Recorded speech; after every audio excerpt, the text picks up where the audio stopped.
للہ رب العالمین والصلاة والسلام علی سید المرسلین وعلی آلہ وصحبہ اجمعین ومن تبعہم بإحسان الی یوم الدین۔ اعوذ باللہ من الشیطان الرجیم، بسم اللہ الرحمن الرحیم۔ وما ارسلنا من رسول ولقد بعثنا فی کل امۃ رسولا ان اعبدوا اللہ واجتنبوا الطاغوت۔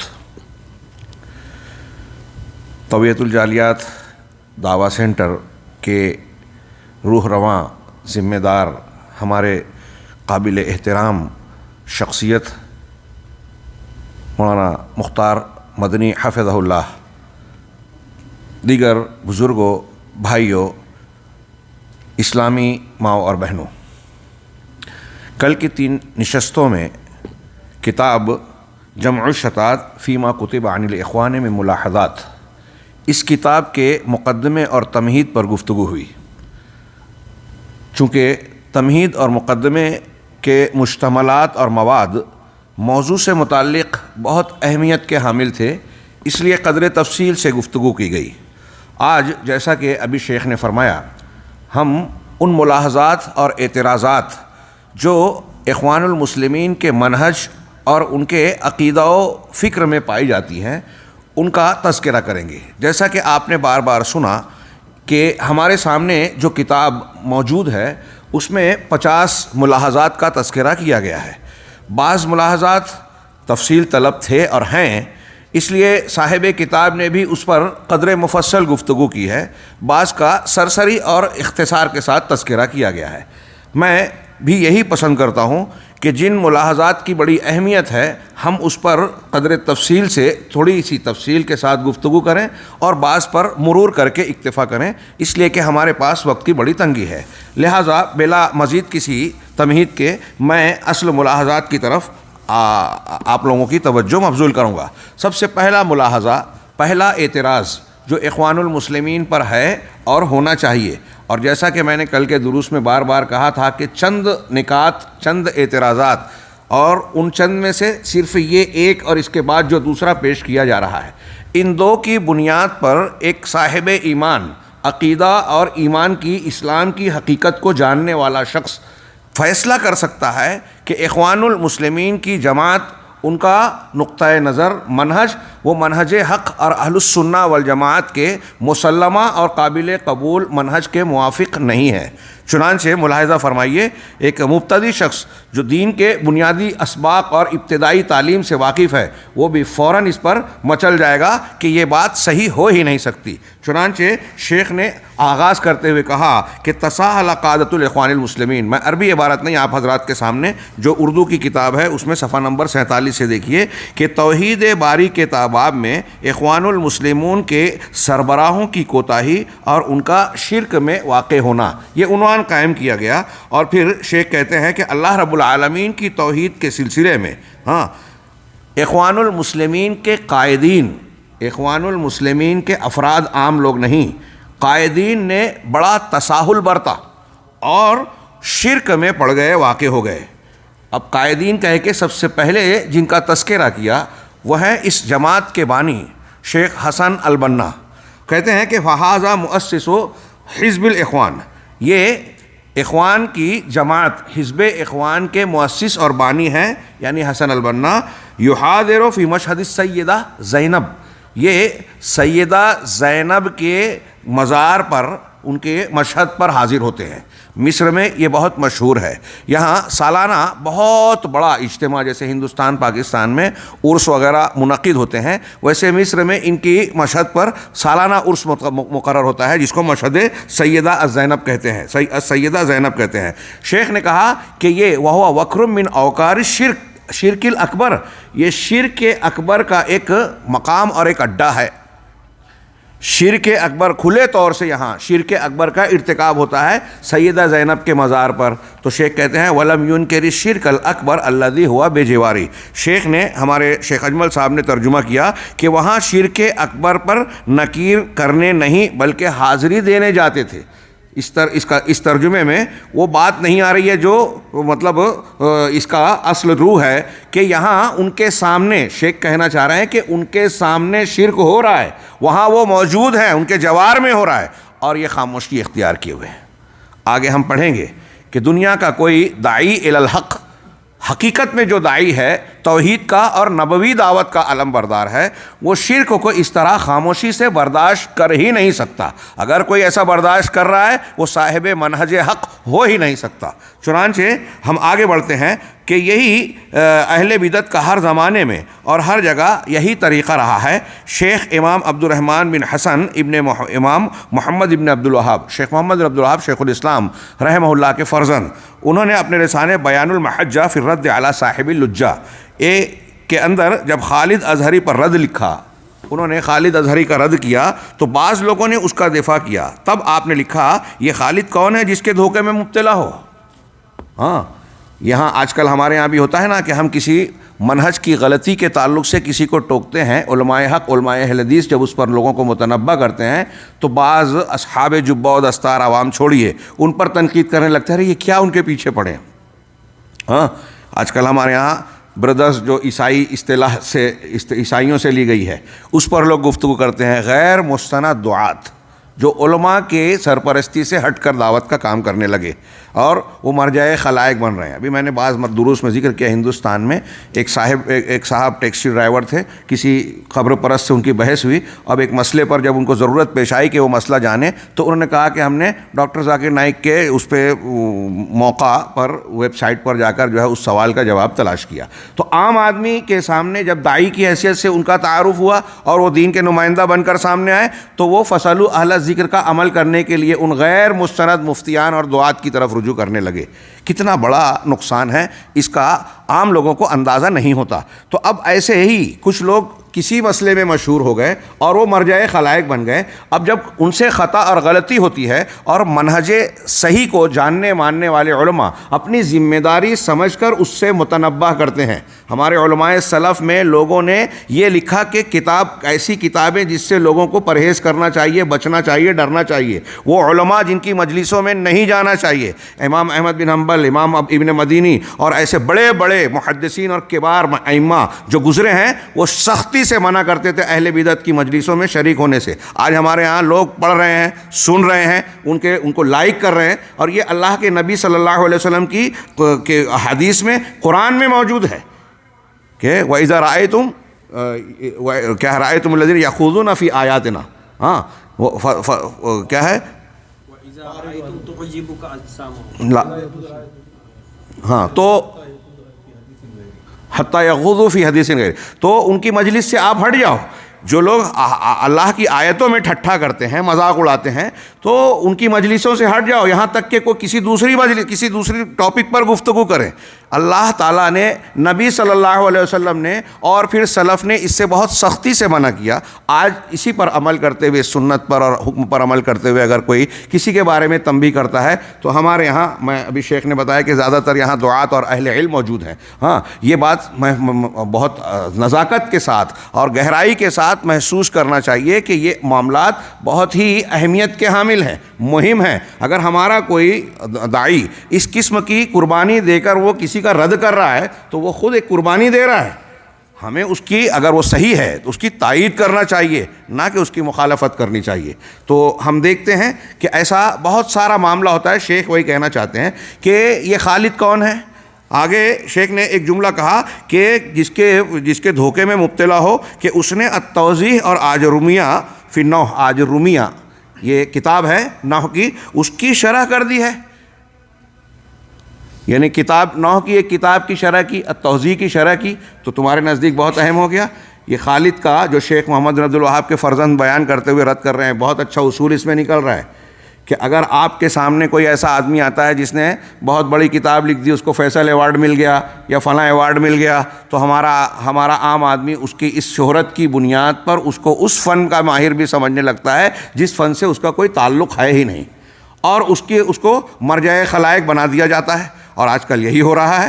چنانچہ شیخ نے کہا کہ یہ خالد اس کی شرح آجرمیہ اور یہ التوضیح کی بنیاد پر تم دھوکے میں مبتلا ہو۔ پھر آپ نے لکھا کہ اور یہ اس بات کی دلیل نہیں ہے، عربی زبان میں ہے کہ لا یمنع ھذا، یعنی اس کا مفہوم یہ ہونا چاہیے ترجمے میں دلیل کی بجائے کہ یہ اس بات سے مانے نہیں ہے کہ اسے اس توحید کا علم نہیں ہے جسے لے کر اللہ نے اپنے رسول صلی اللہ علیہ وسلم کو مبعوث فرمایا۔ یعنی اگر اس نے کسی کتاب کی بڑی شرح لکھ دی، نحوی کتاب کی، گرامر کی کتاب کی یا اور کسی کتاب کی، تو کیا یہ عذر کافی ہے اس کے لیے کہ وہ اللہ کی توحید کو نہ جانے؟ ہم اور آپ ابتدائی طور پہ جانتے ہیں کہ توحید کا جاننا، اللہ رب العالمین کی توحید کو اس کی معرفت کے ساتھ بقدر ضرورت معلوم کرنا ہر مسلمان، مرد ہو عورت ہو، ہر مسلمان کے لیے لازم ہے۔ کوئی اس سے جہالت کا عذر قیامت کے دن نہیں کر سکتا۔ قبر میں من ربک، ما دینک، ماذا تقول فی ھذا الرجل محمد صلی اللہ علیہ وسلم، ہر شخص سے سوال ہوگا، لہٰذا اس کا علم حاصل کرنا ہر ایک کے لیے ضروری ہے۔ اب ایک آدمی نحو کی کتاب کی تشریحات کر رہا ہے، فلاں اور فلاں پڑھ رہا ہے، اور وہ اللہ رب العالمین کی توحید سے ناواقف ہے، اس کے دلائل سے ناواقف ہے، اس کو آج فٹ کیجئے کہ اسلام پسندی کا ڈھنڈورا پیٹ رہا ہے، تحریک اسلامی چلا رہا ہے، بہت بڑے بڑے جو ہے دعوے کر رہے ہیں۔ ہاں، شیخ عبد المالک الجزائری کی کتاب سے میں نے ایک واقعہ بہت مرتبہ بیان کیا ہے دروس میں، کہ شیخ البانی نے جزائر کے جو وہاں کے تحریکی حرکی شخص کے امیر تھے، جن کے پیچھے ملینوں لوگ تھے، ان سے سوال کیا کہ کیا آپ کا ماننے والا، ہر فالوور، ہر جاننے والا، آپ کی جماعت اور تنظیم سے وابستہ شخص کیا جانتا ہے اللہ کہاں ہے؟ اس سوال کا جواب جانتا ہے؟ تو انہوں نے کہا کہ ہو سکتا ہے جانتے ہوں۔ شیخ البانی کہا کہ یہ سیاسی جواب چھوڑیے اور صاف صاف جواب دیجیے۔ تو انہوں نے کہا کہ نہیں، سب لوگ نہیں جانتے۔ علامہ البانی کے اس سوال اور جواب کو آخر تک پہنچانے سے پہلے عبد المالک الجزائری حفظہ اللہ نے بڑا اچھا تبصرہ کیا کہ یہ البانی صاحب کیا اشارہ کرنا چاہتے تھے ان سے سوال کر کے، کہ نبی کریم صلی اللہ علیہ وسلم کے عہد مبارک میں ایک چرواہا، ایک بکری چرانے والی بچی جو لونڈی تھی، اس کو ایک صحابی نے تماچا مارا، شرمندہ ہوئے، آپ سے پوچھا، صحیح مسلم کی حدیث آپ جانتے ہیں، تو بعد میں اس بچی کو بلوا کر جب آپ نے پوچھا کہ این اللہ، اللہ کہاں ہے، تو اس نے کہا فی السما، آسمان میں، آسمان کے اوپر، اور کہا میں کون ہوں؟ قال انت رسول اللہ، آپ اللہ کے رسول ہیں۔ تو آپ نے کہا اعتقھا فانھا مؤمنہ، اسے آزاد کر دیجئے اس لیے کہ یہ ایمان والی ہے۔ تو اس زمانے کی، رسول اللہ صلی اللہ علیہ وسلم کے زمانے کی ایک بچی اللہ کے بارے میں یہ علم رکھتی تھی کہ کہاں ہے، اور آج آپ تحریک چلا رہے ہو، کئی سال تک اسلام پسندی کا نعرہ بازی کا مظاہرہ کرتے ہو اور نہ جانے کیا کیا دعوے کرتے ہو، اور اللہ کہاں ہے یہ اس سوال کا جواب آپ کو نہیں پتہ۔ جس سماج میں بچیاں اور چھوٹے چھوٹے بچے یہ سب جانتے تھے، اللہ تعالیٰ نے اسی سماج کو غلبہ دیا، اور دیکھتے ہی دیکھتے دنیا کے بیشتر آباد حصے پر وہ لوگ غالب آ گئے، اسلام کو پھیلا دیا، دلوں کو فتح کر لیا، اس عقیدے اور اس تربیت کی بنیاد پر۔ آپ بات کرتے ہیں کہ اسلام کو نافذ کریں گے، اقامت کریں گے، یہ ان کی دعوت کا بنیاد ہے جماعت اسلامی اور اخوان المسلمین کی، اور جس اللہ کا دین ہے اس اللہ کے بارے میں آپ نہیں جانتے۔ ہاں، تو خیر، خالد نے اگر یہ چیزیں لکھی ہے تو کیا یہ اس بات کا عذر کے لیے کافی ہے؟ یہ اس بات سے مانے نہیں ہے کہ وہ اللہ کی توحید کو نہ جانے جس کو دے کر اللہ تعالیٰ نے اپنے رسول کو مبعوث کیا۔ پھر آپ نے لکھا، اور یہ اس بات کی دلیل نہیں، ہاں جی ہو چکا یہ جملہ، کیونکہ اس سے بڑے عالم اور ماہر فن جنہوں نے معقولات میں کئی کتابیں لکھ رکھی ہیں، عقلی کتابیں، وہ بھی اس سے لا علم تھے، جیسے علامہ فخر الدین رازی، ابو معشر بلخی وغیرہ، بہت جانکار، فلسفہ و منطق کے تیر اور باریک چیزوں اور نقطوں کو جاننے والے، تیر چلانے والے ماہر۔ ہاں، 29 جلدوں میں تفسیر لکھی، اور لوگ اس کا رد کرتے ہوئے کہتے ہیں کہ فیہ کل شیء الا التفسیر، حالانکہ یہ بھی مبالغہ لگتا ہے کہ اس میں ہر چیز ہے سوائے تفسیر کے، اور واقعی بہت کچھ دوسری چیزیں ہیں۔ تو کہا، اور ان لوگوں نے بھی توحید کے باب میں غلطی کی، بڑی کتابیں لکھی، غلطی کی، ان میں سے بہت سارے لوگوں نے آخر وقت میں اس کا اعتراف بھی کیا، بعض نے توبہ بھی کی۔ اور اس خالد کا حال یہ ہے کہ مصریوں کو دیکھ رہا ہے کہ وہ بدوی وغیرہ من گھڑت بزرگوں کے مزاروں کی پرستش کر رہے ہیں۔ شیخ احمد البدوی، اب یہاں موقع نہیں ہے، ہم نے کشف الشبہات کے اپنے دروس میں شیخ رحیلی کی یہ تصریحات پیش کی کہ بدوی کے بارے میں جو مصر میں بہت مشہور شخص ہیں، ان کی قبر کو اور ایک مسجد کو ان کے نام سے منسوب کیا گیا، دور دور سے لوگ ان کی زیارت کے لیے آتے ہیں، بڑے فضائل اور معاملات بیان کیے جاتے ہیں، لیکن اس کی شخصیت پر تاریخ کے غبار چھائے ہوئے، پوری طریقے سے تاریخ کی روشنی میں ہے ہی نہیں، ان کے بارے میں معلومات لوگوں کو ہے ہی نہیں، کون تھے، کیا تھے، یا تفصیلات معلوم ہو۔ خیر، تو اسی لیے شیخ نے شاید یہاں کہا کہ من گھڑت بزرگوں کے مزاروں کی پرستش کر رہے ہیں، لیکن ان پر کوئی نکیر نہیں، نہ ہی تحریری اور نہ ہی کلامی۔ ہاں، یہ اس بات پر وہ کیا، شیخ محمد عبدالوہاب کے فرزند نے، ایسا ہی معاملہ شیخ حسن البنا کا ہم دیکھ رہے ہیں کہ سیدہ زینب کے مزار پر ان کے عرس پر حاضر ہو رہے ہیں، وہاں شرک اکبر کا ان کی آنکھوں کے سامنے ارتکاب ہو رہا ہے اور وہ خاموش ہیں۔ بلکہ خاموش کیا، آگے آپ دیکھیں گے کہ وہ خود بھی کہیں کہیں شریک ہیں، برملا طور سے اس کا ارتکاب کر رہے ہیں۔ شیخ محمد خلیل حراس رحمہ اللہ نے اشاعرہ پر رد کرتے ہوئے کہا، یہ خلیل حراس وہی ہیں جن کی ایک شرح العقیدۃ الواسطیہ مشہور ہے، اور یہ عقیدے کے بڑے عالم تھے، پہلے مصر میں، پھر بعد میں سعودی عرب میں آ کر انہوں نے تدریس کی عقیدے کی۔ چنانچہ ان کے قول کا ترجمہ آپ کی کتاب میں دیکھیے کہ کس قدر تعجب کی بات ہے کہ یہ اشاعرہ سمجھتے ہیں کہ توحید الوہیت کی سب سے بڑی خصوصیت تخلیق و اختراع ہے، پیدا کرنا، ایجاد کرنا۔ اشاعرہ کا ایسا کہنا ہے۔ اشعری عقیدے میں اللہ رب العالمین کے 7 صفات یا ناموں کو مانا جاتا ہے، باقی کی تعویل اور تحریف کرتے ہیں، اور بہت بڑے بڑے عالم اور ائمہ گزرے ہیں جو اشعریت سے متاثر ہیں۔ موجودہ دور میں ہندوستان کے جو احناف ہیں وہ برملا اپنی کتابوں میں لکھتے ہیں اور بعض مجلسوں میں اس کا اعتراف اور اظہار کرتے ہیں کہ وہ عقیدے میں اشعری اور ماتریدی ہیں۔ ابو الحسن اشعری کی طرف منسوب یہ فرقہ خود امام ابو الحسن اشعری نے حقیقی طور پر صحیح طریقے پہ ثابت شدہ، ان کی کتابیں اس کی گواہ ہیں، شاہد ہیں کہ اب اس عقیدے سے توبہ کر کے وہ اہل السنہ والجماعہ کے عقیدے کی طرف آ گئے۔ اور آج کے احناف یہ کہتے ہیں کہ ہم عقیدے میں اشعری ماتریدی ہیں۔ یہ کوئی الزام کی بات نہیں ہے، ان کا خود کا اعتراف ہے، کتابوں میں درج ہے۔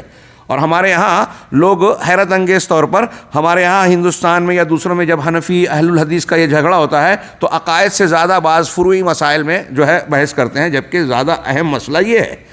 ہاں، یہاں ان کی گمراہی بالکل کھلی ہوئی ہے، اور اس کے بارے میں وہ کہتے ہیں کہ اشعریت اہل سنت سے بہت قریب ہے۔ ہاں، اگر قریب ہے تو آپ کو الگ سے نام رکھنے کی ضرورت کیوں پیش آئی؟ امام ابو حنیفہ رحمہ اللہ کے عقائد آپ کے اشعری عقائد کے خلاف ہیں، اشاعرہ کے عقائد امام ابو حنیفہ رحمہ اللہ کے ثابت شدہ جو ان سے منسوب یا عقائد ہیں اس کے خلاف ہیں۔ دونوں ایک دوسرے کو گمراہ کہہ رہے ہیں، آپ کا یہ امام اس امام کو اور یہ امام اس امام کو گمراہ کہہ رہا ہے۔ یہ عجیب تضاد ہے۔ خیر، تو شیخ کہہ رہے ہیں کہ شیخ خلیل حراس کی عبارت کہ اشاعرہ اللہ تبارک و تعالیٰ کی جو توحید الوہیت کی سب سے بڑی خصوصیت تخلیق و اختراع ہے، ایسا مانتے ہیں، جبکہ یہ بات معلوم ہے کہ تخلیق پیدا کرنا توحید ربوبیت کی خصوصیت ہے۔ حاضرین سے میں کہوں گا، آپ یہ جانتے ہیں ہم لا الہ پڑھتے ہیں، لا الہ الا اللہ، تو توحید الوہیت ہے۔ بندوں کو اللہ کی عبادت کا جو ربط ہے وہ اس توحید سے جڑا ہوا ہے، اسی میں انبیاء اور امتوں کا جھگڑا ہوا۔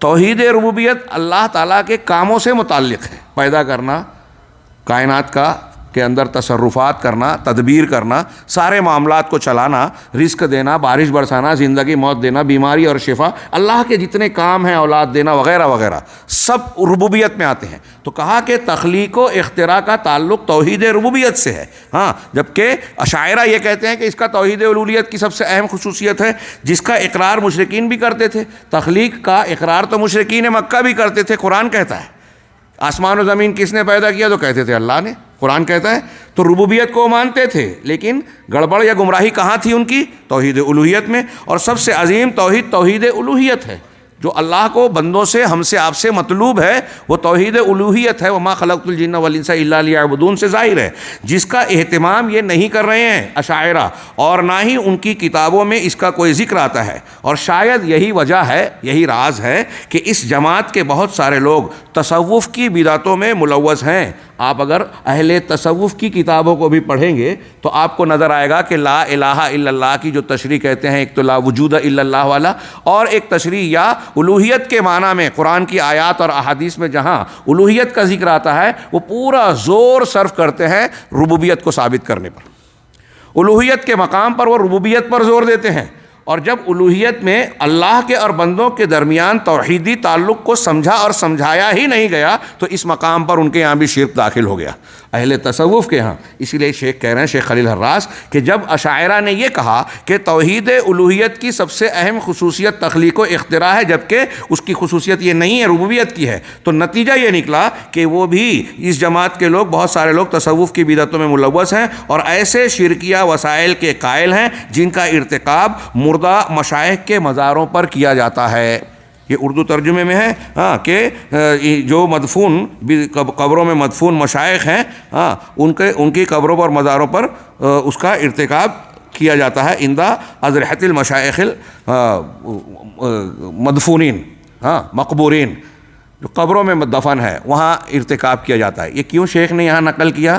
آگے جو بیان کر رہے ہیں کہ ایک طرف ہم دیکھ رہے ہیں کہ سیدہ زینب کے مزار پر شیخ حسن البنا مؤسس اخوان المسلمین حاضر ہو رہے ہیں، اور دوسری طرف اب آگے پڑھیے کہ کہتے ہیں کہ بلکہ حسن البنا نے خود شرک اکبر کا ارتکاب کیا ہے۔ حسن البنا وقع منہ الشرک الاکبر فی قولہ، اپنے اس قول میں وہ خود شرک اکبر میں واقع ہو گئے، مرتکب ہو گئے۔ یہ قول بڑا مشہور ہے۔ آپ دیکھیے کہ اس شعر کو اکثر شیخ ربیع نے، شیخ احمد نجمی نے اور اس اخوان المسلمین پر لکھنے والے اکثر لوگوں نے یہ ایک شعر اور حسن البنا کا اسے پیش کرنا، یہ ان کے عقیدے کا پتہ دیتا ہے۔ اور میں ایسا مانتا ہوں کہ اگر کوئی شخص دین، عقیدے، توحید کی اہمیت و افادیت، اس کی ضرورت کو سمجھتا ہے، دعوت دین اور صحیح منہج کو جانتا ہے، تو یہ ایک چیز اس بات کا فیصلہ کرنے کے لیے اس کے کافی ہے کہ یہ شخص اس لائق نہیں ہے کہ اس سے مودت اور محبت رکھی جائے، ان کے پیچھے چلا جائے۔ شیخ کہہ رہے ہیں کہ حسن البنا نے یہ شعر پیش کیا، ھذا الحبیب مع الاحباب قد حضرا وسامح الکل ما فیما قد مضى، فیما قد مضى وجرا، عربی والے میں جرا چھوٹ گیا۔ چنانچہ کہتے ہیں کہ یہ حبیب، یہ ہیں حبیب مصطفیٰ جو احباب اور دوستوں کے ساتھ حاضر ہو چکے۔ حسن البنا کہہ رہے ہیں، مجلس میلاد میں پڑھ رہے ہیں یہ اشعار کہ محمد صلی اللہ علیہ وسلم اپنے دوستوں کے ساتھ ہمارے درمیان حاضر ہو گئے۔ اور پھر اتنا ہی نہیں، یہ خود حضور، یہ ہمارے یہاں بریلویوں کا جو عقیدہ ہے حاضر ناظر والا، آگے کہہ رہے ہیں وسامحا، سامحا اے غفرا، معاف کر دیا، سامح الکل، تمام لوگوں کو معاف کر دیا، ما قد مضى، جو گناہ اور غلطیاں پہلے ہو چکی، وجرا، یہاں عربی والے میں نہیں ہے، دوسرے شعر میں ہے کہ جو جاری ہے گناہ پہلے کے اور ابھی کے سارے گناہوں کو کس نے معاف کیا؟ شعر کے مطابق محمد صلی اللہ علیہ وسلم نے معاف کیا۔ کہہ رہے ہیں کہ حسن البنا نے ان اشعار کو جشن میلاد کے موقع پر کہا، اور ان اشعار کے اندر گناہوں کی مغفرت کو نبی صلی اللہ علیہ وسلم کی طرف منسوب کیا گیا ہے، اور یہ شرک اکبر ہے۔ بلکہ پہلے مصرعے میں اللہ کے نبی صلی اللہ علیہ وسلم کے بنفس نفیس مجلس میں حاضر ہونے والا عقیدہ بھی کھلا شرکیہ عقیدہ ہے۔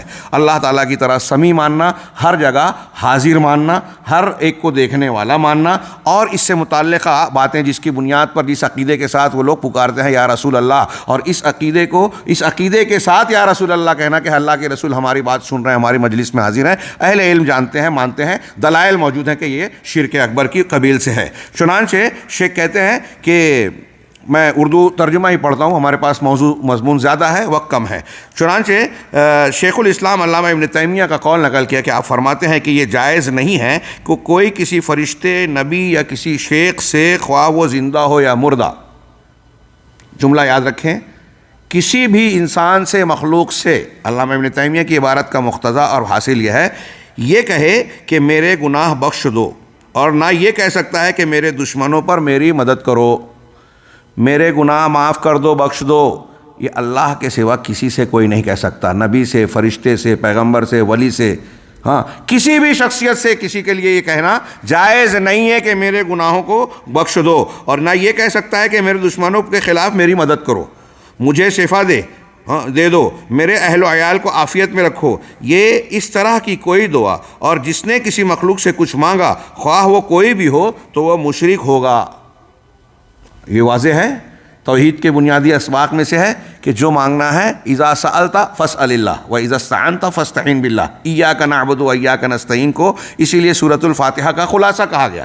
تو اللہ کے علامہ ابن تیمیہ کہہ رہے ہیں کہ کسی انسان کے لیے جائز نہیں ہے کہ اللہ کے سوا کسی بھی نبی، پیغمبر، پیر، فقیر، فلاں اور فلاں سے یہ کہے کہ میرے گناہوں کو معاف کر دو، میری دشمنوں کے خلاف میری مدد کرو، یا مجھے فلاں فلاں چیز اور عافیت سے نواز دو۔ یہ سارے اختیارات کھلے طور پر صرف اور صرف اللہ کے پاس ہیں، اللہ کے قبضہ قدرت میں ہیں۔ اسی جنس سے جس طرح مشرکین یہ اس طرح کی باتیں کہنا، غیر اللہ سے مانگنا، یہ بالکل اسی قبیل قبیل سے ہے، اسی قسم سے ہے جیسے مشرکین مکہ فرشتوں، انبیاء اور مجسموں کی پرستش کرتے تھے، ان کی عبادت کرتے تھے، اور اسی طرح یہ اس جنس سے ہوگا جیسے نصارہ حضرت عیسیٰ علیہ السلام اور ان کی ماں کے بارے میں عقیدہ رکھتے ہوئے پکارتے تھے کہ حضرت عیسیٰ علیہ السلام اور حضرت مریم علیہ السلام ان دونوں کے بارے میں وہ الوہیت کا عقیدہ رکھتے تھے، اور ان کو بھی پکارتے ہیں اور پکارتے ہیں۔ تو اگر کوئی شخص شیخ حسن البنا کا جو شعر ہے سامح الکل ما قد مضى وجرا والا، یہ جملہ کہ نبی صلی اللہ علیہ وسلم نے ہر انسان کے گناہوں کو بخش دیا، یہ مشرکین مکہ نصارہ کے عقیدے کے بالکل مماثل ہے، یہ کہنا چاہ رہے ہیں علامہ ابن تیمیہ کے اس قول کو پیش کر کے۔ بلکہ حسن البنا نے تو یہ اقرار بھی کیا کہ وہ حصافی سلسلے سے منسلک تھے، حصافی یا حصافی، جو کہ ایک منحرف صوفی سلسلہ ہے۔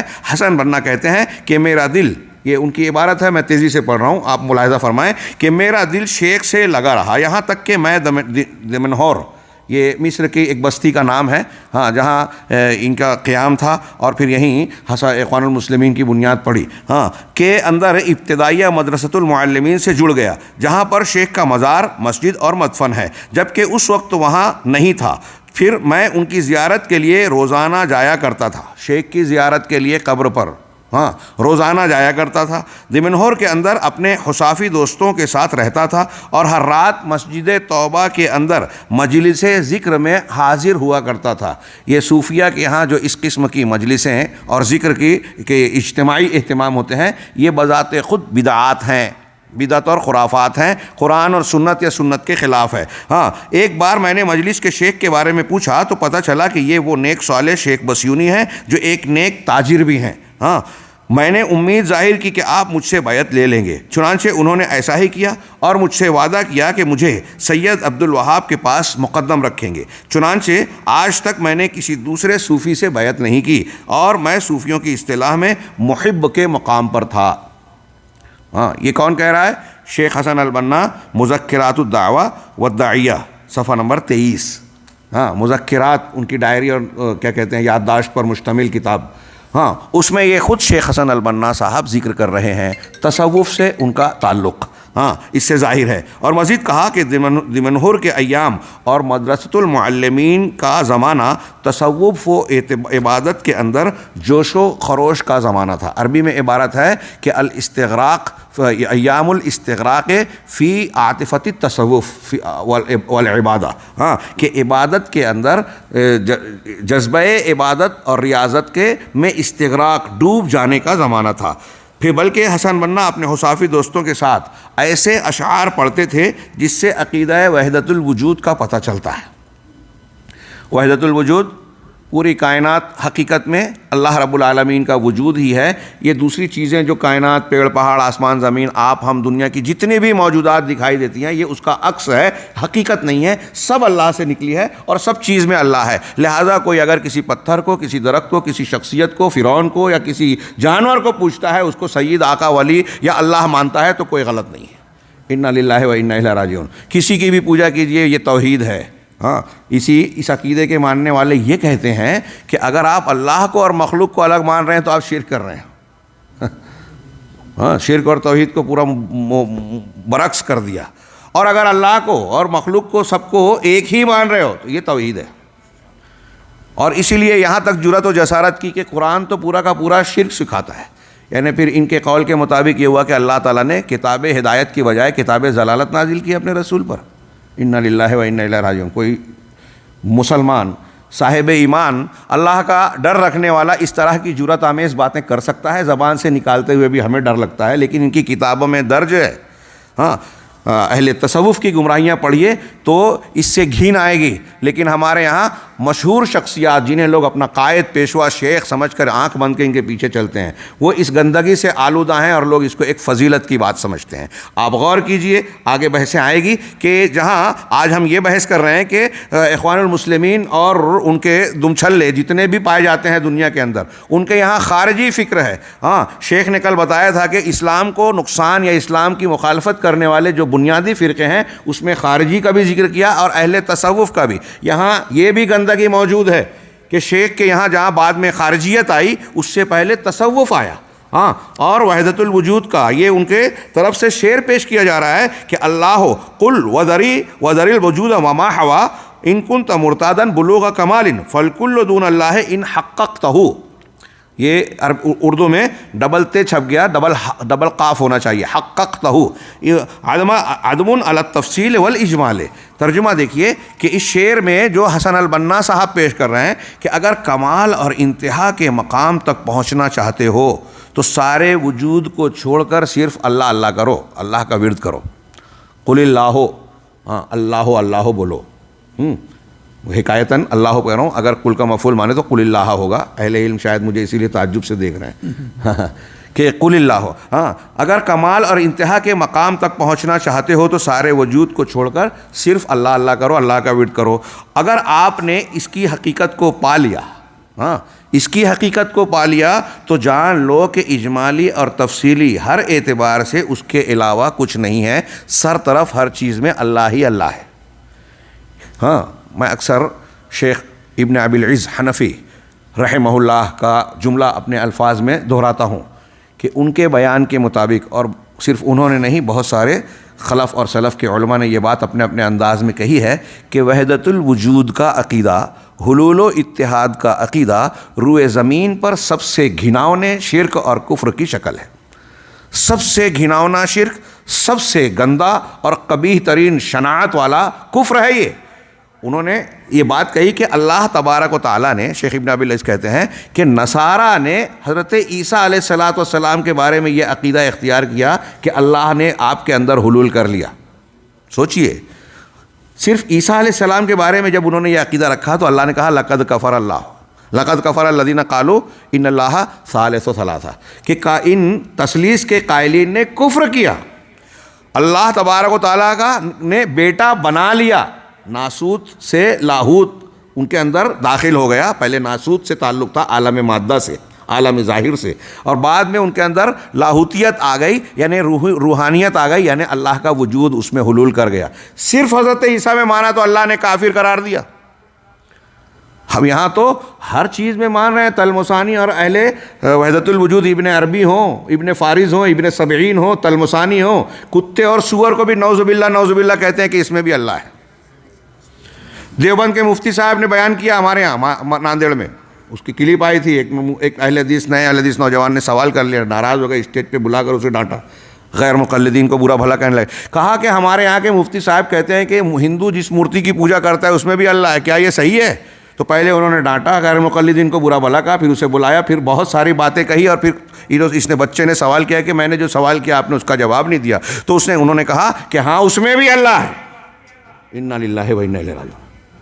ہمارے یہاں دیوبندی بریلوی حضرات کے دونوں کے مشترکہ پیر امداد اللہ مہاجر مکی کتابیں مارکیٹ میں ان کی ملتی ہیں، وہ وحدت الوجودی عقیدے کے قائل ہے. یہاں شیخ حسن البنا بھی اس کے قائل ہیں، جو شرک کے حلقوں میں اور صوفیوں کے حلقوں میں مقبول مشرکانہ عقیدہ ہے، جو اہل سنت والجماعت سے واضح طور پر ان کے خط کو دور کر دیتا ہے، ندی کے دو کناروں کی طرح جو آپس میں کہیں نہیں ملتے. ہاں، اہل سنت اور یہ وحدت الوجودی عقیدہ کوئی ایسا فروعی چھوٹا موٹا جھگڑا اختلاف نہیں ہے کہ ہم یہ کہیں کہ نظر انداز کیا جائے اور ان سے صلح کر لی جائے. ہاں، اس عقیدے کے ہوتے ہوئے نبی کی دعوت زندہ رہ ہی نہیں سکتی، اسے مانا ہی نہیں جا سکتا. چنانچہ کہہ رہے ہیں آخر اس شخص سے کیسے، اس عبارت کو، اس کا ترجمہ نقل کرنے کے بعد شیخ نے تبصرہ کیا کہ آخر اس شخص سے کیسے خیر کی امید کی جا سکتی ہے جو صوفیوں کی گود میں پلا بڑا ہو اور اسی کے چشموں سے سیرابی حاصل کی ہو.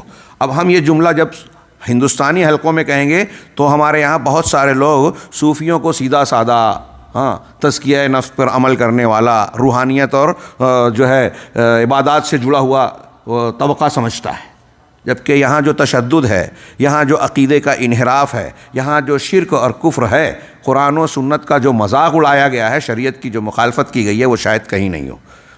یہ گویا اسلام دشمن عناصر جو ماضی میں پیدا ہوئے، وہ باطنیہ ہوں، روافظ اور شیعہ ہوں، اور دوسرے ان کا ایک ظاہری ایڈیشن ہے تصوف کی شکل میں اور اس کے مختلف سلسلے. بہرحال اس کے علاوہ حسن بنا اپنے ساتھیوں کے ساتھ لمبا لمبا سفر پیدل کیا کرتے تھے، جو تقریباً 3 گھنٹے اور 3 گھنٹہ جانے اور 3 گھنٹہ آنے میں لگتا تھا، اور مقصد مزاروں اور خانقاہوں کی زیارت ہوتا تھا۔ حسن بنا کہتے ہیں کہ دمنہور میں اکثر ہم جمعہ کے دن ٹھہرتے اور پھر وہیں قریب میں واقع اولیاء کی کسی قبر کی زیارت کے لیے سفر کرتے۔ ہم کبھی دسوقی کے مزار کی زیارت کرتے، یہ بھی ایک مشہور شخصیت ہے وہاں، جسے شیخ محمد بن عبد الوہاب نے جس کے نام کا ذکر کیا ہے کہ ان کے بارے میں زیادہ معلومات نہیں ہے۔ دسوقی کی زیارت کرتے، چنانچہ اس کے لیے فجر کی نماز کے بعد ہی پیدل نکل جایا کرتے تھے اور صبح 8 بجے تک وہاں پہنچ جاتے۔ کل 20 کلومیٹر کا راستہ ہوگا جو پیدل 3 گھنٹوں میں طے ہو جاتا تھا۔ چنانچہ ہم وہاں زیارت کرتے، جمعہ کی نماز پڑھتے، پھر کھانے کے بعد کچھ دیر آرام کرتے، عصر کی نماز پڑھتے، پھر ہم وہاں سے چل دیتے، یہاں تک کہ ہم مغرب کے بعد کچھ دیر بعد دمنہور کے واپس آ جاتے۔ اسی طرح ہم کبھی کبھی عزبۃ النوام کا سفر کرتے، یہ جگہ کا نام ہے جہاں کے مقبرے میں شیخ سید سنجر آرام فرمائے۔ سید سنجری جو کہتے ہیں اس کی طرف نسبت کر کے، جو کہ حصافیہ سلسلے کے معروف شیخ ہیں، ان کے صلاح و تقوی کا ڈنکا پورے علاقے میں بجتا تھا۔ وہاں بھی ہم پورا دن گزار کر واپس آتے تھے۔ شیخ احمد بن یحییٰ نجمی المورد العذب الزلال، شیخ بہت بڑے محترم دکتر ربی وغیرہ کے استاذ تھے یہ، وہ کہتے ہیں آخر ہم ان کے قول کو نقل کیا ہمارے صاحب کتاب نے کہ آخر میں ہم یہ جاننا چاہتے ہیں کہ حسن بنا اور ان کے ساتھیوں کا قبروں اور مزاروں کی اس زیارت سے کیا مقصد ہے؟ کیوں وہ قبروں کا چکر لگا رہے تھے؟ کیوں وہاں پہنچ رہے تھے جہاں لوگ فتنوں میں مبتلا ہیں اور ان مزاروں کو کعبہ کی طرح سمجھ رکھا ہے اگر وہاں اللہ کو پکارتے ہوں گے؟ دیکھیے آپ کی کتاب میں ترجمے میں غیر اللہ ہو گیا ہے، کتابت کی غلطی ہے۔ اگر وہاں قبر پہ جا کر، ادھر توجہ دیجئے، میں جو سمجھانا چاہ رہا ہوں پہلے سمجھ لیں پھر عبارت دیکھیے، کہ اگر اللہ وہاں پہنچ کر اللہ کو پکار رہے ہیں، اس کا مطلب کیا ہوا کہ وہاں جا کر ایسا سمجھا جا رہا ہے کہ یہ مقام قابل زیادت اجر ہے، تبرک کی جگہ ہے، کہ یہاں ہم دعا کریں گے تو زیادہ اجر و ثواب اور قبولیت کا امکان ہے، تو اس کو کعبہ کی طرح بنا دیا۔ ہم اللہ سے مانگ رہے ہیں تو یہاں گویا اس کو متبرک مان رہے ہیں۔ یہ مشرکین مکہ کی طرح یہ کہہ رہے ہیں کہ یہ اگر ایسا مان رہے ہیں، ان مزاروں کو کعبہ کی طرح سمجھ رکھا ہے، اگر وہاں جا کر اللہ کو پکار رہے ہیں، غیر اللہ نہیں، اللہ کو، اور اگر وہاں جا کر اللہ کے علاوہ کسی اور کو پکار رہے ہیں، یعنی وہ صاحب قبر کو جس مزار پر جا رہے ہیں، اگر اس کو اللہ کا ہمسر سمجھ رہے ہیں، اس کو پکار رہے ہیں، اس سے مدد کی یا امداد کی امید رکھ رہے ہیں، تو یہ شرک اکبر ہوگا۔ یہ اللہ کا ہمسر سمجھ رہے ہیں، یہ شرک ہوگا۔ اور مشرکوں کی حالت دیکھ کر یہی آخری بات مناسب لگ رہی ہے کہ یہ مزارات پر اصحاب مزار سے استفادہ، استغاثہ، استعانہ اور اس قسم کے مقاصد کے لیے جاتے تھے، اور یہ صریح طور پر شرک اکبر ہے۔ جو ان جگہوں پر جایا کرتے تھے مشرکین، آخر یہ کس وجہ سے پیدل ان مزاروں تک جایا کرتے تھے؟ اور یہ سمجھتے تھے کہ یہ تقرب الی اللہ کا ذریعہ ہے۔ لا تشد الرحال الا الی ثلاثۃ مساجد کے ابتدائی عقیدے کے سبق کو بھی کیا انہوں نے نہیں پڑھا تھا؟ اور جو عقیدے کی ان بنیادوں کو نہیں جانتا، کیا وہ دنیا میں اسلام کو قائم کرنے والا اور لوگوں کو اسلام کے راستے پر، جنت کے راستے پر چلانے والا ہو سکتا ہے؟ ہمارے دعات اور علماء پہلے غور کریں، پھر عوام کو یہ سمجھائیں کہ سوچئے جس کے یہاں خود عقیدے توحید کی بات درست نہیں تھی، کیا وہ دین کو اختیار کرنے، تبلیغ کرنے اور اس کو قائم کرنے کا علم بردار ہو سکتا ہے؟ وہ کسی کی توحید، کسی کے شرک کی، کسی کی بدعت کی اصلاح کر سکتا ہے؟ سوال ہی پیدا نہیں ہوتا۔ چنانچہ شیخ آگے کہہ رہے ہیں کہ بظاہر یہی لگتا ہے کہ حسن بنا اور ان کے ساتھی دو میں سے ایک مقصد کی خاطر جایا کرتے تھے، یا تو وہاں دعا کرنے کے لیے، اور یہ بدعت ہے۔ اگر وہاں جا کر اللہ سے دعا مانگ رہے ہیں تو یہ بدعت ہے، اور یا تو وفات شدہ بزرگوں کو پکارنے کے لیے، جو وہاں قبروں پر جا کے اگر مدفون بزرگوں کو پکار رہے ہیں، ان سے استفادے کی امید رکھ رہے ہیں، تو یہ شرک اکبر ہے، یا تو بدعت ہے یا شرک اکبر ہے۔ چنانچہ جو بچپن ہی سے اس طرح کی شرکیات و بدعات میں پلا بڑا ہو، یہاں ترجمے میں عربی کی عبارت کے حساب سے ایک جملہ چھوٹ گیا کہ بچپن کے ساتھ ساتھ طالب علمی کے زمانے میں بھی، اپنے طلب علم کے زمانے میں اور بچپن میں اس قسم کے ماحول میں پڑا بڑا ہو، اس سے کیسے یہ بعید ہے کہ وہ دعوت الی اللہ کے میدان میں جب آئے گا، وہاں کام کرے گا، تو اس سے دور رہا ہوگا۔ یعنی دعوت دینے کے ٹائم وہ اپنے اس بچپن کی پرورش کو اور اس کے اثرات کو فراموش کر کے توحید کی طرف آ جائے گا، ان چیزوں کا رد کرے گا؟ یہ کیسے ممکن ہے؟ ہاں، بلکہ اپنے مذکرات میں، مذاکرات چھپ گئے آپ کے اس میں غلطی سے، مذکرات میں ان چیزوں کو فخر و مباحات کے طور پر بیان کرنا، یعنی شیخ نے یہ خود ذکر کیا ہے حسن البنا نے کہ ہم ایسا ایسا اور ایسے ایسے جو ہے جایا کرتے تھے فلاں فلاں قبر پہ 3 گھنٹے لگا کرتے تھے اور یہ ہوتا تھا وہ ہوتا تھا، تو اس کو فخر و مباحات کے ساتھ بغیر کسی تردید کے، نکیر کے بیان کر رہے ہیں۔ یہ اس بات کی دلیل ہے، یہ اس بات پر دلالت کرتا ہے کہ انہوں نے اس عقیدے سے رجوع نہیں کیا ہوگا۔ اگر رجوع کیا ہوتا تو اس پر جو ہے تبصرہ کرتا کہ وہ اس وقت ہماری جو ہے غلطی اور گمراہی کا زمانہ تھا، غلط فہمی کا زمانہ تھا، اب ہم اس سے تائب ہو چکے ہیں، ایسا کچھ بھی نہیں کہا، بلکہ فخر و مباحات کے ساتھ ذکر کیا۔ اسی طرح دعوت کے ایام میں جب انہوں نے دین کی طرف دعوت دینا شروع کی، ان امور پر خاموشی اختیار کرنا، یہ نہیں کہا انہوں نے کہیں بے کہ اس طرح قبر پرستی اور یہ چیزیں شریعت کے تقاضوں اور تعلیمات کے خلاف ہیں، توحید کے خلاف ہیں، اور وہاں جانے والوں پر کوئی نکیر نہ کرنا، یہ دوسری دلیل ہے کہ وہ اپنے اس شرکیہ عقیدے پر قائم تھے۔ بلکہ ان جگہوں پر جا کر شرک کے علاوہ دوسرے موضوعات پر لیکچر دینا، یہ تیسری دلیل ہے۔ وہاں گئے، دین کی تعلیم کے نام پر دین کے مختلف مسائل بیان کر رہے ہیں، تقریر اور محاضرہ پیش کر رہے ہیں، لیکن وہاں شرک کا رد نہیں کیا۔ مزار پرستی اور مزاروں پر جو یہ منکرات ہو رہے تھے، اس کی تردید نہیں کی۔ یہ اس بات کی دلیل ہے کہ یہ اس پر راضی ہیں۔ اگر کوئی شخص، ابھی ہم نے پڑھا کل کے مقدمے میں، اگر کسی شخص کے سامنے منکر چیز ہوتی ہے اور وہ خاموشی اختیار کرتا ہے، نہیں انل منکر کا فریضہ انجام نہیں دیتا، تو وہ شیطان اخرس ہے، گونگا شیطان ہے، اور قرآن و حدیث کے باب میں تعلیمات کی روشنی میں وہ اللہ رب العالمین کے یہاں قابل گرفت ہے، پکڑے جانے کے لائق ہے، عذاب دیا جائے گا، سب جواب دینا پڑے گا اسے۔ ہاں، اگر علم ہے، طاقت ہے، اور پھر بھی خاموش ہے۔ اس کی دلیل کل ہم نے مقدمے میں پڑھی۔ اگر وہ چیزیں ذہن میں ہیں تو یہ صرف ذکر کر دینا کافی ہے ان کے باطل ہونے کی دلیل کے طور پر۔ چنانچہ شیخ آگے کہتے ہیں کہ علاوہ ازیں حسن بنا کا صفات باری۔ اب ایک اور بھی چیز دیکھیے، ان کی شرکیہ، پہلے مزار سیدہ زینب کے یہاں جانا، پھر اللہ کے رسول جشن میلاد کے اشعار میں شرکیہ بات کہنا کہ نبی صلی اللہ علیہ وسلم نے بخش دیا، پھر اس کے بعد جو ہے مختلف مزارات پر جانا اور وہاں منکرات میں شریک ہونا، وحدت الوجود پر مشتمل اشعار پیش کرنا، یہ کافی تھا۔ ابھی اور دیکھیے کہ کریلے پہ نیم اور نیم پر مزید کڑوی سے کڑوی چیز چڑھتی جا رہی ہے کہ علاوہ ازیں حسن بنا کا صفات باری کے بارے میں اہل تفویض کا عقیدہ تھا۔ اہل تفویض، یہاں علماء کرام موجود ہیں، وہ جانتے ہیں اہل تفویض کسے کہتے ہیں۔ جیسے عقیدے کے باب میں اکثر آپ تذکرہ سنتے ہوں گے کہ کچھ لوگ ایسے ہیں جو اللہ کی صفات کا انکار کرتے ہیں، ہم ایسا نہیں مانتے، تو وہ معطلہ کہلاتے ہیں، نفات صفات، منکرین صفات، ہاں، یا پھر ایک عمومی تعبیر میں جہم بن صفوان کی طرف نسبت کرتے ہوئے جہمیہ، ان کے اقسام ہیں، جہمیہ کہلاتے ہیں۔ اور ان کے بالکل برعکس، ایک وہ ہے جو اللہ کی صفات کا انکار کرتے ہیں، ایک وہ ہے جو اللہ کی صفات کو مان کر مخلوق سے تشبیہ دیتے ہیں، اس کو ممثلہ اور مشبہہ کہتے ہیں، تشبیہ دینے والے اور مثال دینے والے۔ آج ہمارے ہاں یہ نام استعمال نہیں کیے جاتے، لیکن ہمارے سماج میں آج کے دور میں یہ گمراہیاں پائی جاتی ہیں۔ بہت سے لوگ اللہ کی بہت سی ثابت شدہ صفات اور ناموں کا انکار کرتے ہیں۔ یہ اشاعرہ ماتریدیہ ہمارے یہاں موجود ہیں، احناف کی شکل میں، صوفیوں کی شکل میں۔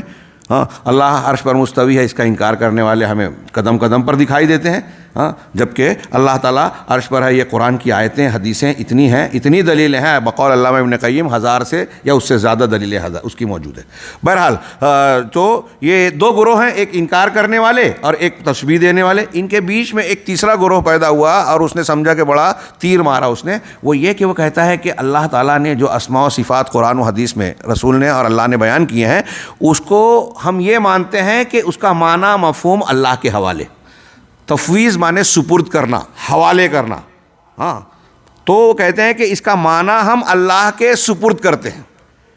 کچھ لوگوں کو یہ بہت اچھا لگتا ہے، اور شیخ حسن البنا یہی کہہ رہے ہیں کہ اس امت کے اہل سنت والجماعت کا یہ عقیدہ ہے کہ وہ معانی کی تفویض کریں بہت اچھی طریقے سے۔ علماء تو جانتے ہیں، یہ ذہن نشین رہیں کہ معانی کو اللہ کے حوالے کرتے ہیں۔ ایک ہے معانی کی تفویض کرنا، ایک ہے معانی کو مانتے ہوئے کیفیات کی تفویض کرنا۔ یعنی ہم مثال کے طور پہ میں یہ کہوں کہ اللہ تبارک و تعالیٰ کا ہاتھ قرآن نے ذکر کیا، اللہ تبارک و تعالیٰ سنتا ہے، سننے کا کان ہے، ہاں، اللہ کا یہ قرآن نے ذکر کیا، حدیث نے ذکر کیا، ہم اس کو مانتے ہیں۔ تو اس کا وہی معنی جو سننا یا ہاتھ کا جو معنی ہوتا ہے ہاتھ ہم وہی کہتے ہیں، لیکن وہ کیسے ہے، اس کی کیفیت کیا ہے، حیت کیا ہے، یہ ہم نہیں جانتے، کیونکہ اللہ تعالیٰ نے کہا لیسا کمثلہ شیء وہو السمیع البصیر۔ تو جب اللہ کے جیسا کوئی ہے ہی نہیں تو اس کی صفات کا اس بات کرتے ہوئے ہم کہتے ہیں کہ اس کے مماثل کوئی نہیں ہے، اور چونکہ ہمارے پاس اس کے جاننے کا کوئی آلہ، ہمارا ذہنی دائرہ کہیں اپنے مخصوص دائرے سے بڑھ کر سوچ نہیں سکتا ذہن ہمارا، اس لیے ہم اس تک پہنچ نہیں سکتے، اس لیے کیفیت کو اللہ کے سپرد کرتے ہیں، معنی کو نہیں۔ تو یہ اچھی طرح دماغ میں رکھ کے اب سنیے کہ حسن البنا اور ان کے رفقا، یعنی جو کہہ لیجئے کہ اخوان المسلمین کے بانی اور ان کی اکثریت یہ مانتی ہے کہ صفات میں حسن البنا صفات باری میں اہل تفویض کا عقیدہ تھا، جو کہ سراسر باطل ہے۔ چنانچہ وہ عقائد کے باب میں اپنے رسائل کے اندر لکھتے ہیں، ہمارا یہی عقیدہ ہے کہ سلف نے اس مسئلے میں سکوت اختیار کیا۔ شیخ کہہ رہے ہیں، حسن البنا کی یہ عبارت کا مفہوم ہے کہ سلف نے اس مسئلے میں سکوت اختیار کیا اور ان کے معانی کو اللہ کے سپرد کر دیا۔ یہ ترجمے میں یہ ہے جو ان کی عبارت ہے کہ وَنَحْنُ نَعْتَقِدْ أَنَّ رَأْيَ السَّلَفِ السُّكُوتُ وَتَفْوِيضُ عِلْمِ هَذِهِ الْمَعَانِي إِلَى اللَّهِ تَبَارَكَ وَتَعَالَى أَسْلَمُ وَأَوْلَى بِالِاتِّبَاعِ۔ کہہ رہے ہیں کہ ہم یہ عقیدہ رکھتے ہیں کہ سلف کی رائے خاموشی اختیار کرنا اور ان ناموں اور صفات کے معانی کو اللہ کے علم کو، معانی کے علم کو اللہ کے حوالے کر دینا، یہ زیادہ محفوظ ہے، وَأَوْلَى بِالِاتِّبَاعِ، اور اتباع کے زیادہ لائق ہے، یعنی یہ ماننے کے زیادہ لائق ہے۔ یہ کون کہہ رہا ہے؟ حاضرین گرامی، میں آپ لوگوں سے پوچھ رہا ہوں، یہ کون کہہ رہا ہے؟ یہ شیخ حسن البنا کہہ رہے ہیں کہ سلف کا یہ عقیدہ ہے۔ اب آگے ملاحظہ فرمائیے، شیخ الاسلام علامہ ابن تیمیہ رحمہ اللہ اس فاسد اور غلط مذہب کو رد کرتے ہوئے کہتے ہیں کہ فتبینہ، ایک لمبی عبارت کے بعد انہوں نے فرمایا کہ یہ بات واضح ہو گئی، ثابت ہو گئی، کھل گئی کہ ان قول اہل تفویض، کہ اہل تفویض کا قول، الذین یزعمون انہم متبعون للسنہ، جو ایسا سمجھتے ہیں، گمان کرتے ہیں اور دعویٰ کرتے ہیں کہ وہ سنت کی اتباع کرنے والے ہیں، وہ للسنت والسلف، اور سلف کو ماننے والے ہیں، یعنی اہل سنت والجماعت اپنے آپ کو سمجھ رہے ہیں، وہ اور تفویض کے قائل ہیں، کہہ رہے ہیں کہ ان کا یہ قول شر قول اہل البدع والالحاد، یہ بدعت اور الحاد، بے دینی اختیار کرنے والوں سے بھی زیادہ برا قول ہے ان کا۔ یہ جو شیخ ابن تیمیہ رحمہ اللہ فرما رہے ہیں، ایسا ہی قول امام احمد بن حنبل رحمہ اللہ سے منقول ہے کلام کے صفت کے بارے میں۔ میں اس تفصیل میں جاؤں تو وقت کافی چلا جائے گا، لیکن آپ اس کو اچھی طریقے سے ذہن نشین کیجئے کہ اگر کوئی شخص، یعنی وہ کہتے ہیں کہ یہ جو لوگ انکار کر رہے ہیں نا، اس سے بھی برا ہے، کیونکہ یہ بظاہر ماننے کی بات کر رہے ہیں لیکن ان کی موافقت بھی کر رہے ہیں کہ نہ ہم یہ مان رہے ہیں نہ یہ مان رہے ہیں، اور انکار کے ساتھ ساتھ، اس میں انکار بھی آ گیا، اور انکار کے ساتھ ساتھ اللہ پر یہ الزام بھی آ گیا کہ قرآن و حدیث میں ایسی اسماء و صفات اور بیانات پیش کیے جو ہمارے سمجھنے کے لائق ہی نہیں ہیں، اور اگر ہم اس کو مانیں گے تو یہ گمراہی ہو جائے گی۔ اس کے معنی اور مطلب کو جو عربی زبان میں جس سے مخاطب کیا صحابہ کرام کو اور عہد اول کے مسلمانوں کو۔ وقال الشیخ الامام عبدالعزیز ابن باز، شیخ ابن باز رحمہ اللہ اس بارے میں بیان فرماتے ہیں کہ رادن علی کلام البنا، امام حسن البنا، جماعت اسلامی والے ہمارے ہاں امام کہتے ہیں، حسن البنا کو کہ اس کلام کو رد کرتے ہوئے جب آپ پر یہ پیش کیا گیا، شیخ ابن باز رحمہ اللہ وقت کے امام تھے، ان کے سامنے بتایا گیا کہ یہ حسن البنا کا یہ قول ہے کہ اہل السنہ والجماعہ کا طریقہ ہے کہ اللہ کے اسماء و صفات کے معانی کی تفویض کرنا، اور یہ زیادہ محفوظ ہے، اسلم، محتاط اور محفوظ طریقہ ہے۔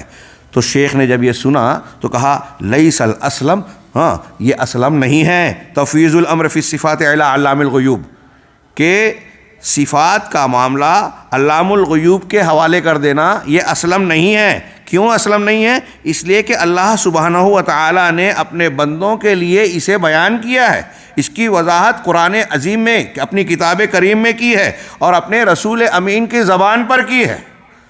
اللہ نے کتاب میں اور رسول اللہ صلی اللہ علیہ وسلم کی زبان پر کیا، اور آپ نے لوگوں کو، صحابہ کو اس کی تعلیم دی۔ وَلَمْ يُبَيِّنْ كَيْفِيَتَهَا، اور اس کی کیفیت بیان نہیں کی۔ چنانچہ جب قرآن میں عربی زبان میں ان الفاظ کو بیان کیا گیا، نبی صلی اللہ علیہ وسلم نے کہیں یہ نہیں کہا کہ دیکھو السمیع کا ایک معنی ہوتا ہے جو تم عربی زبان میں یہ سمجھتے ہو، لیکن سمیع کا وہ مطلب جو تم سمجھتے ہو، اللہ کے لیے وہ معنی نہیں سمجھنا ورنہ گمراہ ہو جاؤ گے. کیا نبی صلی اللہ علیہ وسلم خاموش رہتے؟ اور اگر یہ ماننا گمراہی ہوتا تو اللہ تعالیٰ قرآن میں خود بیان کرتا.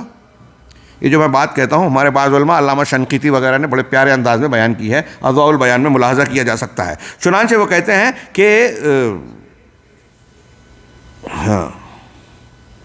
شیخ ابن باز کا جملہ ابھی باقی ہے، وہ کہتے ہیں کہ اللہ تبارک و تعالیٰ نے ان اسماء و صفات کی کیفیات بیان نہیں کی، فالواجب و تفویض و علم الکیفیہ لا علم المعانی. چنانچہ ہم پر آپ پر واجب ہے کہ کیفیت کے علم کو اللہ کے سپرد کیا جائے، معانی کے علم کو نہیں. آپ لوگ سمجھے اس جملے کا مطلب؟ جی پوچھ رہا ہوں کہ اللہ کے نام اور صفات جو آتے ہیں اس کا معنی ہم مانیں جو عربی زبان میں ہوتا ہے، جو ہمارے سلف وغیرہ نے جو تشریح کی ہے، لیکن وہ کیسے ہیں اس کو ہم اللہ کے حوالے کریں. کیفیت نہیں مانیں گے، اس کو اللہ کے حوالے کریں گے. معنی کو مانیں گے اس لیے کہ قرآن حدیث نے اسے بیان کیا ہے. ید ہے اللہ کا، ہاتھ ہے، اللہ سننے والا ہے، دیکھنے والا ہے، اللہ کی وہ تمام اسماء و صفات جو قرآن حدیث میں سب کو ہم مانیں گے، لیکن کیسے ہم نہیں جانتے، اس کو اللہ کے حوالے کرتے ہیں اس لیے کہ وہ ہمارے علم سے باہر ہے اور اس کیفیت کو اللہ نے رسول نے نہیں بتایا. چنانچہ شیخ کہہ رہے ہیں کہ ولیس، شیخ علامہ ابن باز کا کہنا ہے ولیس تفویض و مذہب السلف. شیخ حسن البنا کی بات کو رد کر رہے ہیں، وہ کہہ رہے ہیں کہ مذہب سلف یہ ہے. شیخ ابن باز نے کہا کہ تفویض کرنا، معانی کی تفویض کرنا سلف کا مذہب نہیں ہے، بل ہوا مذہب مبتدع مخالف لما علیہ السلف الصالح، بلکہ یہ بدعتی مذہب ہے. بدعتی مذہب ہے جو سلف صالح کے مسلک اور منہج کے خلاف ہے، اس مذہب کے خلاف ہے جس پر سلف تھے.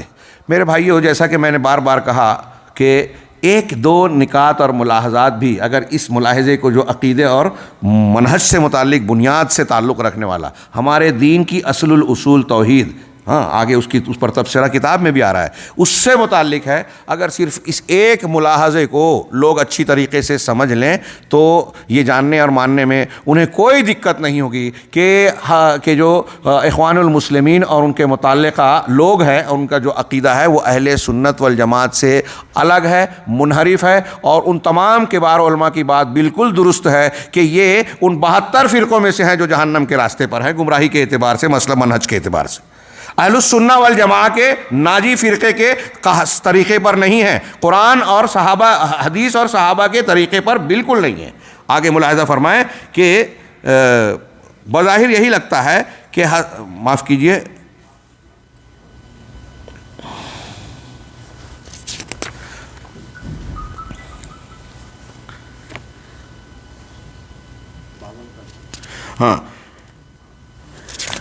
یہ شیخ ابن باز والا عربی اور اردو کی وجہ سے یہ تھوڑی سی گڑبڑ ہو رہی ہے.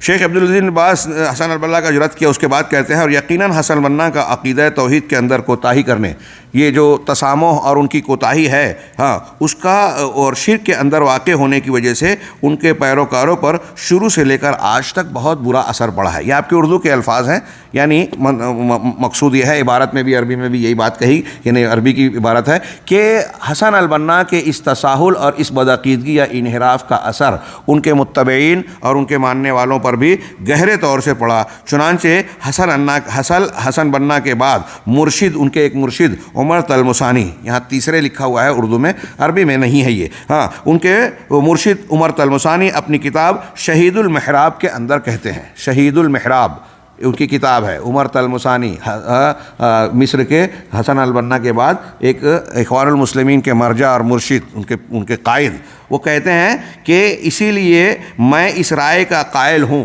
غور سے ملاحظہ فرمائیں کہ میں اس رائے کا قائل ہوں کہ رسول اللہ صلی اللہ علیہ وسلم زندہ مردہ ہر حال میں اس شخص کے لیے استغفار کرتے ہیں جو آپ کے پاس اس مقصد سے آتا ہے. قرآن نے کہا کہ اگر یہ لوگ آتے ہیں آپ کے پاس استغفار کرنے تو آپ مغفرت طلب کریں ان کے لیے. تو یہ مرشد عمر تلمسانی کہہ رہے ہیں کہ میں یہ عقیدہ رکھتا ہوں، لذا ارانی امیل ہو، کہ میری رائے اور میں اس طرف میں اعلان رکھتا ہوں اس رائے کو جو رائے یہ کہتی ہے کہ رسول اللہ صلی اللہ علیہ وسلم زندہ اور مردہ ہر وہ شخص جو آپ کی کشادہ بارگاہ میں آتا ہے اور آپ اس کے لیے استغفار کرتے ہیں, اس کی بخشش ہوتی ہے, وہ زندہ ہوں یا مردہ. کہہ رہے ہیں زندہ حالت میں بھی رسول اللہ صلی اللہ علیہ وسلم یہ کرتے تھے اور مرنے کے وفات کے بعد بھی.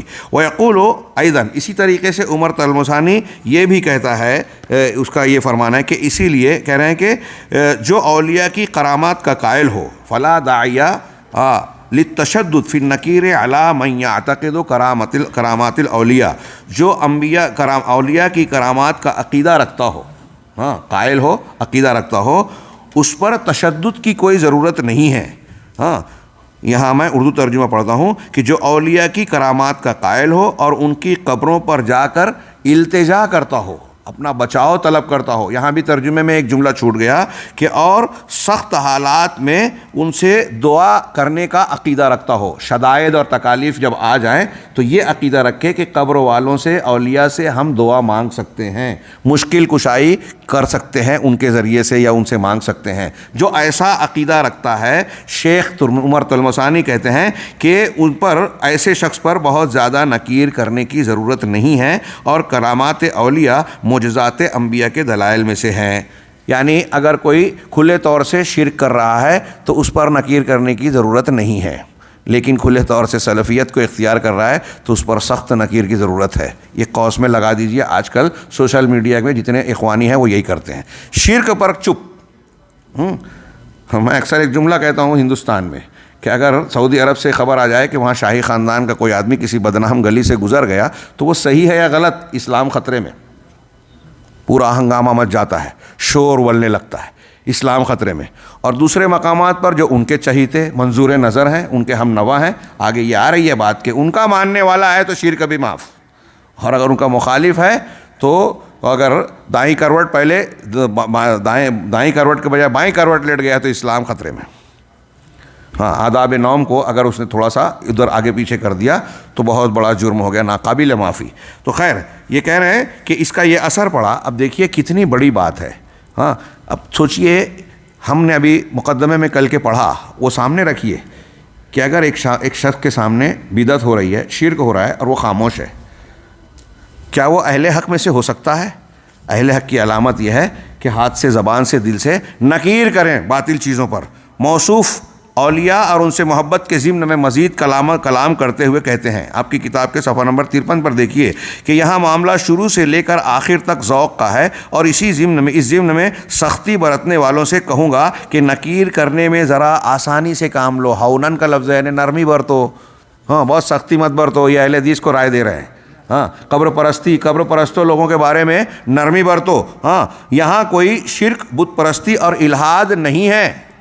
یہ جو کام کر رہے ہیں نا قبروں کے پاس, نہیں ہوتا ہے, کہہ رہے ہیں. ان کا جملہ ہے کہ اگر کوئی قبروں پر اس قسم کی مبالغہ آرائی اور منکرات کا ارتکاب کر رہا ہے تو یہ ان کے ایک بڑے مرشد کہہ رہے ہیں کہ یہاں کوئی شرک نہیں ہے, وثنیت, بت پرستی نہیں ہے, اور نہ ہی بے دینی اور الحاد ہے. یہ ان کی کتاب شہید المعراج صفحہ نمبر وغیرہ کا حوالہ آپ کی کتاب میں بھی درج ہے, ملاحظہ فرما سکتے ہیں. کتنی سنگین اور شدید بات ہے. یہ کوئی معمولی چلتے پھرتے آدمی کی بات نہیں کہی جا رہی ہے کہ ان میں کوئی شخص کہہ دے کہ یہ ان کا ذاتی خیال ہوگا, یہ جماعت کا اور ان کا فکرہ نہیں ہے. شیخ حسن البنا بانی جماعت, عمر طلمسانی جو مرشد جماعت ہیں. پھر کہہ رہے ہیں آگے محمد سعید حوا, یہ سعید حوا یہ بھی ان کے ایک بہت مشہور کہہ رہے ہیں مرشد ہیں. وہ کہتے ہیں اخوان المسلمین کی جماعت کے اندر مفکر کی حیثیت رکھتے ہیں, ان کو دانشور اور مفکر کی حیثیت مانی جاتی ہے ان کی. اپنی کتاب تربیت الروحیہ کے اندر وہ لکھتے ہیں کہ رفاعی سلسلے والوں پر, ملاحظہ فرمائیں کہ رفاعی سلسلے والوں پر کہا گیا اللہ کی کرامت رہی ہے کہ ان میں سے ایک شخص, ایک شیشے کا لفظ انہوں نے کیا, عربی میں الشیش ہے. شیش عربی میں شیشے کو نہیں بولتے, یہاں غلطی ہو گئی. کہ شیشے کے بجائے اس کو لوہے کی سیخ, وہ کباب واب بھننے کے لیے لگاتے ہیں نا, جس پہ آپ لوگ کیا کہتے ہیں اس کو, لوہے کی جو سیخ ہی کہتے ہیں, تو اس کو شیش کہتے ہیں. تو یہ سعید حوا کہہ رہے ہیں رفاعی سلسلہ, احمد رفاعی کے ماننے والے, ایک تصوف کا مشہور سلسلہ ہے, اور بڑا غلو کیا گیا, اس میں بڑی گمراہیاں ہیں. تو اس کی تعریف کر رہے ہیں یہ دیکھیے یہ سیاسی مزاج ہوتا ہے کہ جس سماج اور معاشرے میں آدمی جیتا ہے وہاں کی پبلک کو اپنی طرف مائل کرنے کے لیے ان کی غلط باتوں کی بھی کچھ تائید اور چاپلوسی کی جائے تاکہ وہ ہمیں ووٹ دیں، ہمارا ساتھ دیں۔ ہاں تو یہ وہ مزاج ہے، یہ دین کا مزاج نہیں ہے، ہاں منہج سلف نہیں ہے، یہ قرآن و سنت کی دعوت کا نہیں ہے۔ دعوت دینے والا غلطیوں کی اصلاح کرتا ہے اور سیاست کرنے والا شخص غلطیوں کی تائید کر کے اپنے آپ کو اس میں گھلاتا ملاتا ہے، یہ وہی کر رہے ہیں۔ چنانچہ کہہ رہے ہیں کہ وہ رفاعی سلسلے والوں پر اللہ کی کرامت رہی ہے کہ ان میں سے ایک شخص لوہے کی سلاخ یعنی سیخ یا تلوار سے اپنی پشت میں مارتا ہے، پیٹھ پر اس کو گھونپتا ہے، ہاں، اور جو سینے کی طرف نکل جاتی ہے، وہ سیخ اور لوہے کی سلاخ جو ہے باہر آ جاتی ہے، ہاں، پھر اسے کھینچ لیتا ہے، ہاں، اور کوئی زخم نہیں ہوتا اور نہ ہی کوئی تکلیف ہوتی ہے۔ ملاحظہ فرمائیں، یہ کون کہہ رہا ہے؟ سید ہوا، مرشد اخوان المسلمین۔ جب یہ اقلیت پسندی پر آتے ہیں تو معتزلہ کو پیچھے چھوڑتے ہیں۔ ہاں میں مذاق نہیں کر رہا ہوں، معتزلہ اقلیت پسندی، عقل کو نقل پر مقدم کرنے والے، اس اقلیت پر جماعت اسلامی، مولانا مودودی، حسن البنا یا ان کے رفقا کو دیکھیے، صحیح ثابت شدہ بخاری مسلم کی حدیثوں کو رد کر دیا، قرآن کی آیتوں کی تعویل کر دی جس پر غیروں کو اعتراض ہوا۔ ان کی سمجھ میں بھی نہیں آیا تو کیا ضرورت تھی؟ آپ کو جو سمجھ میں نہیں آیا آپ خاموش رہیں۔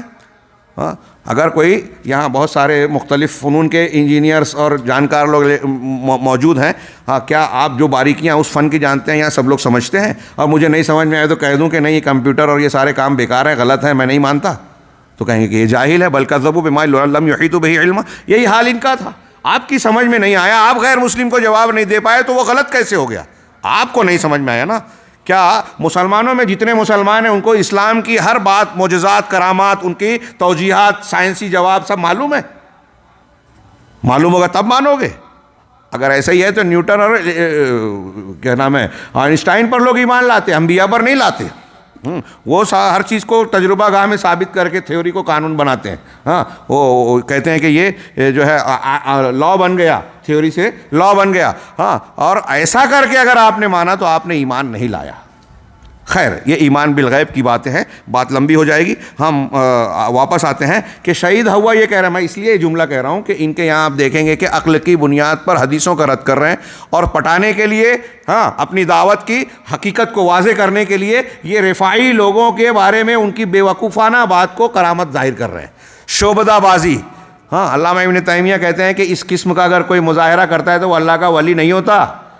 مشرکین اور کفار اور اہل کتاب بھی اس قسم کی شعبدہ بازی اور سحر و جادو کا مظاہرہ کرتے ہیں، بہت اہم بات ہے۔ اگر اس کو آپ دلیل مان لیں تو پھر دجال پر بھی ایمان لانا جائز ہو جائے گا بہت سارے لوگوں کے لیے، کیونکہ دجال بھی بہت ساری اس قسم کی سحر انگیز چیزوں کا اور بظاہر کرامت کا یا خرق عادت چیزوں کا مظاہرہ کرے گا، یہ اللہ تعالیٰ کی جانب سے بطور آزمائش ہوگا۔ تو یہ جس چیز کا اہل علم نے عقیدہ حقیقی صحیحہ اور توحید کی حفاظت کے لیے بڑی محنت کر کے جس چیز کو ہمارے علماء اور کبار ائمہ نے جس کا دفاع کیا تھا، یہ اس کا دروازہ کھول رہے ہیں۔ یہ بریلوی دیوبندی اور دوسرے مشرکین جو قبر پرستی کی تائید کے لیے اس قسم کی جھوٹی حکایتوں اور واقعات کو بیان کرتے ہیں جو قرآن و حدیث کے مضامین کے بالکل خلاف ہوتی ہے، ان میں اور ان میں فرق کیا رہا؟ ایک طرف اقلیت پسندی میں یہ انتہائی غلو کر جاتے ہیں کہ قرآن حدیث کے مضامین کا رد کرتے ہیں، اور دوسری طرف یہاں یہ کہہ رہے ہیں کہ رفاعی سلسلے کے لوگوں پر اللہ کا یہ کرم رہا۔ اب اگر کوئی بھی رفاعیت کی طرف نسبت کر کے آ کے کسی شعبدے کا مظاہرہ کرے تو اخوان المسلمین والے کہیں گے کہ یہ اللہ کا اس پر کرم ہے اور یہ اس کی کرامت ہے، ایمان لے آئیں گے۔ ان کے کہنے کے مطابق کوئی اصول اور ضابطہ تو بنا ہی نہیں۔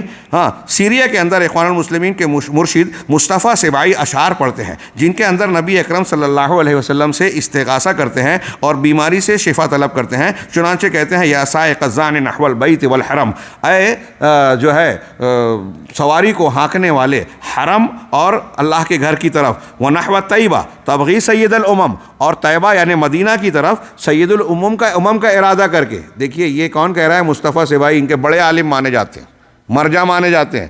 اللہ کے نبی صلی اللہ علیہ وسلم یعنی حرم کی طرف سفر کا ارادہ کرنے والے، اپنی سواری کو، اونٹ کو ہانکنے والے، اور اللہ کے نبی صلی اللہ علیہ وسلم کی طرف، مسجد نبوی نہیں، ہاں روضہ نبوی، قبر نبوی، لا تشد الرحال الا الی ثلاثۃ مساجد کے ہمارے بچوں کو یہ حدیث یاد ہے۔ کہ 3 مساجد کے علاوہ سفر نہیں. اگر کوئی مسجد نبوی کا مدینہ کا سفر اللہ کے نبی صلی اللہ علیہ وسلم کی قبر کی زیارت کی نیت سے کرتا ہے تو غلط ہے. مسجد نبوی کی نیت سے کرتا ہے تو فضیلت ہے. ان حدیثوں کی مدینہ جانے کے بعد زیارت کے لیے جاتا ہے تو یہ مستحب ہے, اجر و ثواب کا باعث ہے. اس میں بھی مبالغہ اور کثرت سے اہل علم نے منع کیا دلائل کی بنیاد پر. وہ ملاحظہ کرائیں باریک بات. ہاں, آج ہمارے یہاں بہت سارے جاہلوں کو اگر آپ یہ کہیں کہ ایک شخص اگر مدینہ نہ جا کر حج کرنے جائے اور حج کر کے آ جائے تب بھی حج ہو جائے گا, تو اس کو یہ بات ہضم ہی نہیں ہوگی. ہمارے یہاں نعتوں میں پتہ نہیں کیوں لوگ مدینے کے سفر میں نمدیدہ, رنجیدہ, سنجیدہ رہتے ہیں. مدینے کا سفر ہے اور میں رنجیدہ, نمدیدہ. مکہ کے سفر میں کیوں نہیں ہوتے؟ ہاں, تو یہ حیرت انگیز بات ہے نا, میں اکثر ذکر کرتا ہوں. اور ہمارے یہاں بھی ایک سلسلہ چلا ہے نعت گوئی کا. ہاں, یہ بھی آگے آپ ایک ملاحظہ پڑھیں گے کہ اخوان المسلمین کے ہاں نغمات اور ترنم مشرکین اور اہل بدعت کا یہ وتیرہ ہے, اہل سنہ کا یہ طریقہ نہیں ہے. دینداری کا مظاہرہ, ذکر و اذکار ہے یہاں, اور سنت کے مطابق ذکر و اذکار اللہ کا ذکر ہے. چنانچہ شیخ نے یہ اشعار پڑھے, میں آپ اردو ترجمہ دیکھ لیجئے, میں عربی کہوں گا بہت دیر ہو جائے گی. کہہ رہے ہیں کہ اے اونٹوں کو بیت اللہ, اونٹوں زان سواری کا اونٹ, سواری کی وہ سواری جس پر سفر کے لیے سوار ہوتے ہیں, زان کہتے ہیں. اے اونٹوں کو بیت اللہ اور حرم کی طرف ہانکنے والے اور مدینہ طیبہ کی طرف سید الامم کو چاہتے ہوئے, یعنی اس طرف آپ جا رہے ہیں نبی صلی اللہ علیہ وسلم کو چاہنے کے لیے. ہاں, اگر تمہارا جانا مختار نبی کی طرف نفل ہے. ہاں, یہ شعر ہے, انکان سعیک للمختار, نہ اگر تمہاری یہ کوشش, تمہاری یہ سعی اور کوشش, جد و جہد جو سفر میں برت رہے ہو, یہ نبی صلی اللہ علیہ وسلم, مختار نبی صلی اللہ علیہ وسلم کو کہا, آپ کی طرف یہ کوشش کرنا اگر تمہارے لیے یہ نفل ہے تو فسعی مثلی فرض عند ذی الہمم, تو ذی الہمم یعنی ارباب عظیمت کے نزدیک میری کوشش کرنا اللہ کے نبی کی قبر کی طرف جانے کے لیے یہ تو فرض ہے. آپ کا اگر نفل ہے تو میرا فرض ہے. ہاں, تیسرا شعر, اے میرے آقا, اے اللہ کے حبیب, میں آپ کے دروازے پر آیا ہوں اپنی بیماری کی شکایت لے کر. یہ شعر ہے کہ یا سیدی یا حبیب اللہ, جئت الی اعتاب بابک, میں آپ کے دروازے کی چوکھٹ پر آیا ہوں. عتب دروازے کی چوکھٹ کو بولتے ہیں, عتاب اس کی جمع. تو چوکھٹوں پر آیا ہوں, کس لیے آیا ہوں؟ اشک البرح من سقمی, جس میں میں اپنی بیماری سے بری اور شفا, صحت مندی کی شکایت لے کر آیا ہوں. میرے آقا, میرے بدن میں میرے بدن کو بیماری نے اس طرح گھر کر لیا ہے کہ میں شدت مرض سے بے چین ہوں اور سو نہیں سکتا, نیند کا سرما نہیں لگا سکتا. یہ گویا عربی کے اشعار میں آپ دیکھ سکتے ہیں کہ مدینہ کی طرف سفر کرنے والے کو مخاطب کس کو کیا جا رہا ہے؟ ہاں, اللہ کے نبی صلی اللہ علیہ وسلم کو خطاب کر کے ان چیزوں سے کی طلب کی جا رہی ہے, بیماری سے شفا اور کرم و احسان, جو اللہ تعالیٰ کا خاصہ ہے. ظاہر سی بات ہے کہ یہ شرک اکبر ہے. ہاں, میرے آقا, اخوانی سربراہوں کی توحید و شرک کے باب میں تساہلی اور کوتاہی کی وجہ سے ان کے پیروکاروں پر اس کا برا اثر پڑا ہے. حتیٰ کہ جن لوگوں نے شروع ہی سے توحید کا درس لیا وہ بھی اخوانی منہج کو اپنانے کے بعد ان کے سربراہوں سے دلی محبت رکھتے ہیں. ہاں, اور وہ بھی اس معاملے کے سلسلے میں تنازل کا شکار نظر آتے ہیں. ہمارے بعض ایسے حضرات جو اپنے آپ کو سلفی اہل الحدیث کہتے تھے, ہاں, جماعت اسلامی اور ان لوگوں سے جب وابستہ ہوئے تو وہ بھی اہل حدیث کے منہج اور ان کے عقیدے کی شدت اور قوت کو جو ہے للکارنے لگے, ان پر نقد و تنقید کے تیر چلانے لگے. یہ ان کے اثرات ہوئے. یہ ابھی اذان میں کتنا وقت باقی ہے شیخ؟ 20 منٹ ہے, تو وقفہ کر دوں اس میں؟ کیا چائے پیتے ذرا سا خلاف ادب نہیں لگتا؟ بسم اللہ. 2 منٹ کے لیے رک جاتے ہیں. میں گفتگو اللہ رب العالمین کی صفات کا ذکر کرتے ہوئے کان کا ذکر کیا, اور اس کا تذکرہ نہیں ملتا. بہت دنوں تک میں بھی یہ کہتا رہا. ابھی حال ہی میں نے شیخ سے یہ عرض کیا کہ ہمارے بعض سلف کی کتابوں میں اس کا تذکرہ ہوا, اس کا ذکر ہے کہ اللہ کا سننا, دیکھنا, سننے کے لیے کان اور دیکھنے کے لیے آنکھ, اس کا تذکرہ روایتوں میں, حدیثوں میں موجود ہے, اور وہ اس کو مانتے ہیں بلا تمثیل و بلا تشبیہ کے. یہ دیکھیے, یہ اللہ رب العالمین کا احسان و کرم ہے, یہ اچھی چیز ہے. عقیدے کی ایک چیز شیخ کو محسوس ہوئی, ہاں, اور ہم اس کا مراجعہ کر لیں گے مزید. آپ حضرات کو بھی میں بتا رہا ہوں کہ اہل علم کے یہاں اگر اس قسم کی کوئی خطا لغزش ہوتی ہے, خاص طور سے عقیدے میں, تو بلا تاخیر اس کی اصلاح کرنی چاہیے، ہمیں اس کا مراجعہ کرنا چاہیے۔ یہ ہمارا اہل سنت والجماعت کا منہج ہے۔ اور یہاں ہم پڑھ رہے ہیں کہ شیخ حسن البنا نے قبر پرستی کی ایک بنیاد ڈالی، اب اس کے آگے لوگ بڑھتے جا رہے ہیں۔ ہاں، یہ آپ کو سلسلہ وار اپنے بانی کی گمراہ ان کے متبعین میں نظر آئے گی۔ مولانا ابوالعلا مودودی صاحب نے صحابہ کرام پر نکیر کی، احادیث پر نکیر کی، جن چیزوں پر انہوں نے گمراہی اختیار کی اہل سنت والجماعت کے عقیدے کے خلاف، تو آپ دیکھیے کہ جماعت اسلامی والے جو ان کو امام کی طرح مانتے ہیں، وہ ان کی ان گمراہیوں پر ویسے ہی اسی لکیر کو پیٹتے چلے آ رہے ہیں۔ اس کی اصلاح وہ قبول ہی نہیں کرتے۔ یہ ایک ان کا الگ ملاحظہ ہے ولا اور برا کا اور تعصب کا معاملہ۔ خیر، ہم آگے بڑھتے ہیں۔ بارک اللہ فیک یا شیخ۔ ہاں، ہم آگے بڑھتے ہیں کہ اخوانی سربراہوں کے توحید کے باب میں یہ جو تساہلی ہوئی، اس کا نتیجہ بعد والوں پر بھی پڑا، اور ایسے لوگوں پر بھی۔ کچھ لوگ دھوکہ کھا کے سلفی ہوتے ہوئے، اہل الحدیث ہوتے ہوئے جماعت اسلامی اخوان المسلمین سے وابستہ ہو گئے۔ ہندوستان میں اس کی کہانی تھوڑی تفصیل طلب ہے، کسی موقع سے کسی مجلس میں بیان کروں گا کہ جماعت اہل حدیث جب انتشار کا شکار ہوئی تو بہت سارے اہل حدیثوں نے اس کو ایک پلیٹ فارم اپنا ہم منہج سمجھ کر قبول کر کے اس کا ساتھ دیا، اور حقیقت میں اس کو بہت تقویت پہنچائی۔ مسعود عالم ندوی، مولانا عبدالغفار رحمانی اور ایسے بہت بڑے بڑے علماء ہندوستان پاکستان کے ان کے ساتھ لگ گئے، ان کو بڑی طاقت دی، آگے بڑھایا۔ اس میں سے ایک بڑی تعداد واپس بھی آئی، عبید اللہ کشمیری جیسے لوگ، شیخ عبدالغفار رحمانی صاحب، ہاں، انہوں نے رجوع کیا توبہ کی لمبے عرصے کے بعد، اور جانا کہ یہ منہج اور فکر کے اعتبار سے بھٹکے ہوئے اور گمراہ لوگ ہیں۔ دکھاوا ہے اسلامی حکومت کا، حقیقت میں یہ ان کا منشا بھی نہیں ہے۔ ابھی آپ آگے ملاحظات میں پڑھیں گے کہ ایک طرف تو ہم خوارج پر نقد کرتے ہیں جو ان الحکم الا للہ کہتے ہیں۔ ہاں، دیکھیے وہ آگے کی بات ہم وہاں تفصیل میں جا سکیں نہ کہ خوارج پر ہم نقد کرتے ہیں ان الحکم الا للہ کہہ کے، سلف کے منہج کے برخلاف وہ چلتے ہیں تو ہم اس پر تنقید کرتے ہیں کہ وہ بھٹکے ہوئے ہیں۔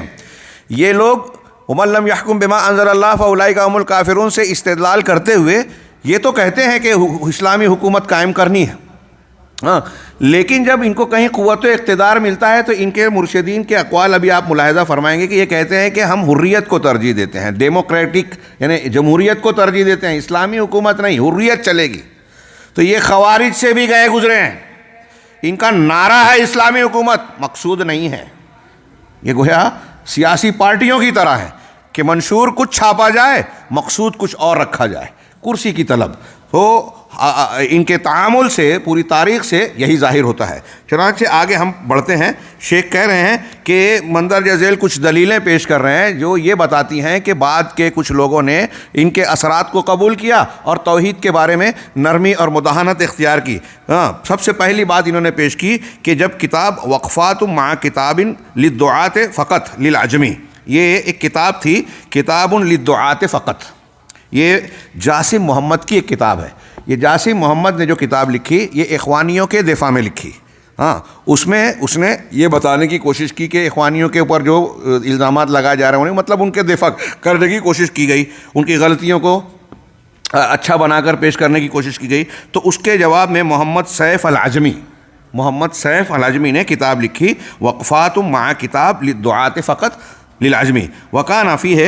اب اس کتاب میں اردو والی کتاب سے پڑھوں کہ جس کے اندر اس کتاب میں ان بہت سے شرکیہ اعمال سے ڈرایا گیا تھا، آگاہ کیا گیا تھا، جن کے اندر اخوانی سربراہ واقع ہو چکے ہیں۔ اس وقت اخوانیوں نے جب یہ کتاب شائع ہوئی تو اخوانیوں نے اس کتاب کو بدنام کرنے میں اپنی ایڑی چوٹی کا زور لگا دیا پورا۔ جیسا کہ آج ہم دیکھتے ہیں کوئی خبر ہوتی ہے تو کس طریقے سے سوشل میڈیا پہ سرگرم ہوتے ہیں۔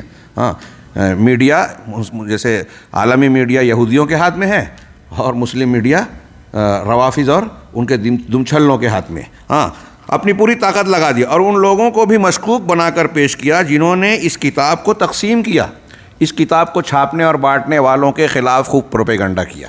ہاں، ان لوگوں کے خلاف اخوانی نے مختلف قسم کی تلفیقات، بیہودہ اور چکنی چپڑی جھوٹی باتیں ان کے بارے میں مشہور کی، اور یہی حزبیت اور گروہ بندی کی نحوست اور خطرہ ہے کہ یہ حق سے روکتے ہیں۔ آپ دیکھیے کہ ایک غلط چیز کی نشاندہی اہل حق اپنا فریضہ اور ذمہ داری سمجھ کے کر رہے ہیں۔ وقفات کتاب لکھ کر بتایا کہ بھائی ان لوگوں نے یہ غلطیاں کی ہیں، تو اب اس غلطی کا دفاع اور اس حق کو رد کرنے کی کوشش کی گئی ان کی طرف، اجتماعی طور سے ایک ماحول بنا کر پورے کے پورے کود پڑتے ہیں اس معاملے میں۔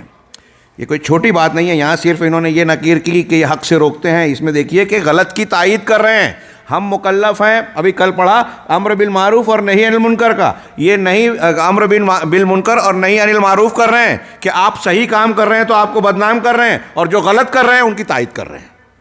یہ شیطانی کام ہے۔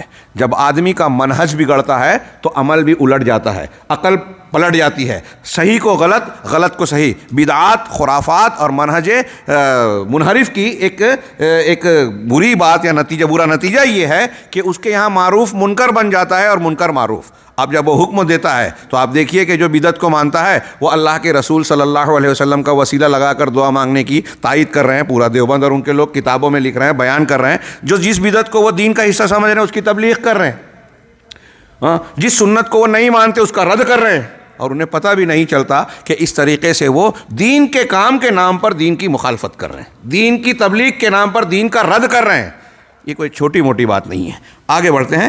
دوسری بات، جو لوگ اخوانیوں کے ساتھ ایک لمبے عرصے تک رہے ہیں انہوں نے مجھ سے بتایا کہ وہ ایک بار بعض اخوانی دکاترہ کے ساتھ بیٹھے ہوئے تھے، دکتور، پی ایچ ڈی کی صلاحیت، ان کے پاس ایک مشکوک شخص آیا جو شرکیہ عمل کرتا تھا، واضح تھا کہ وہ شرکیہ عمل کرتا ہے۔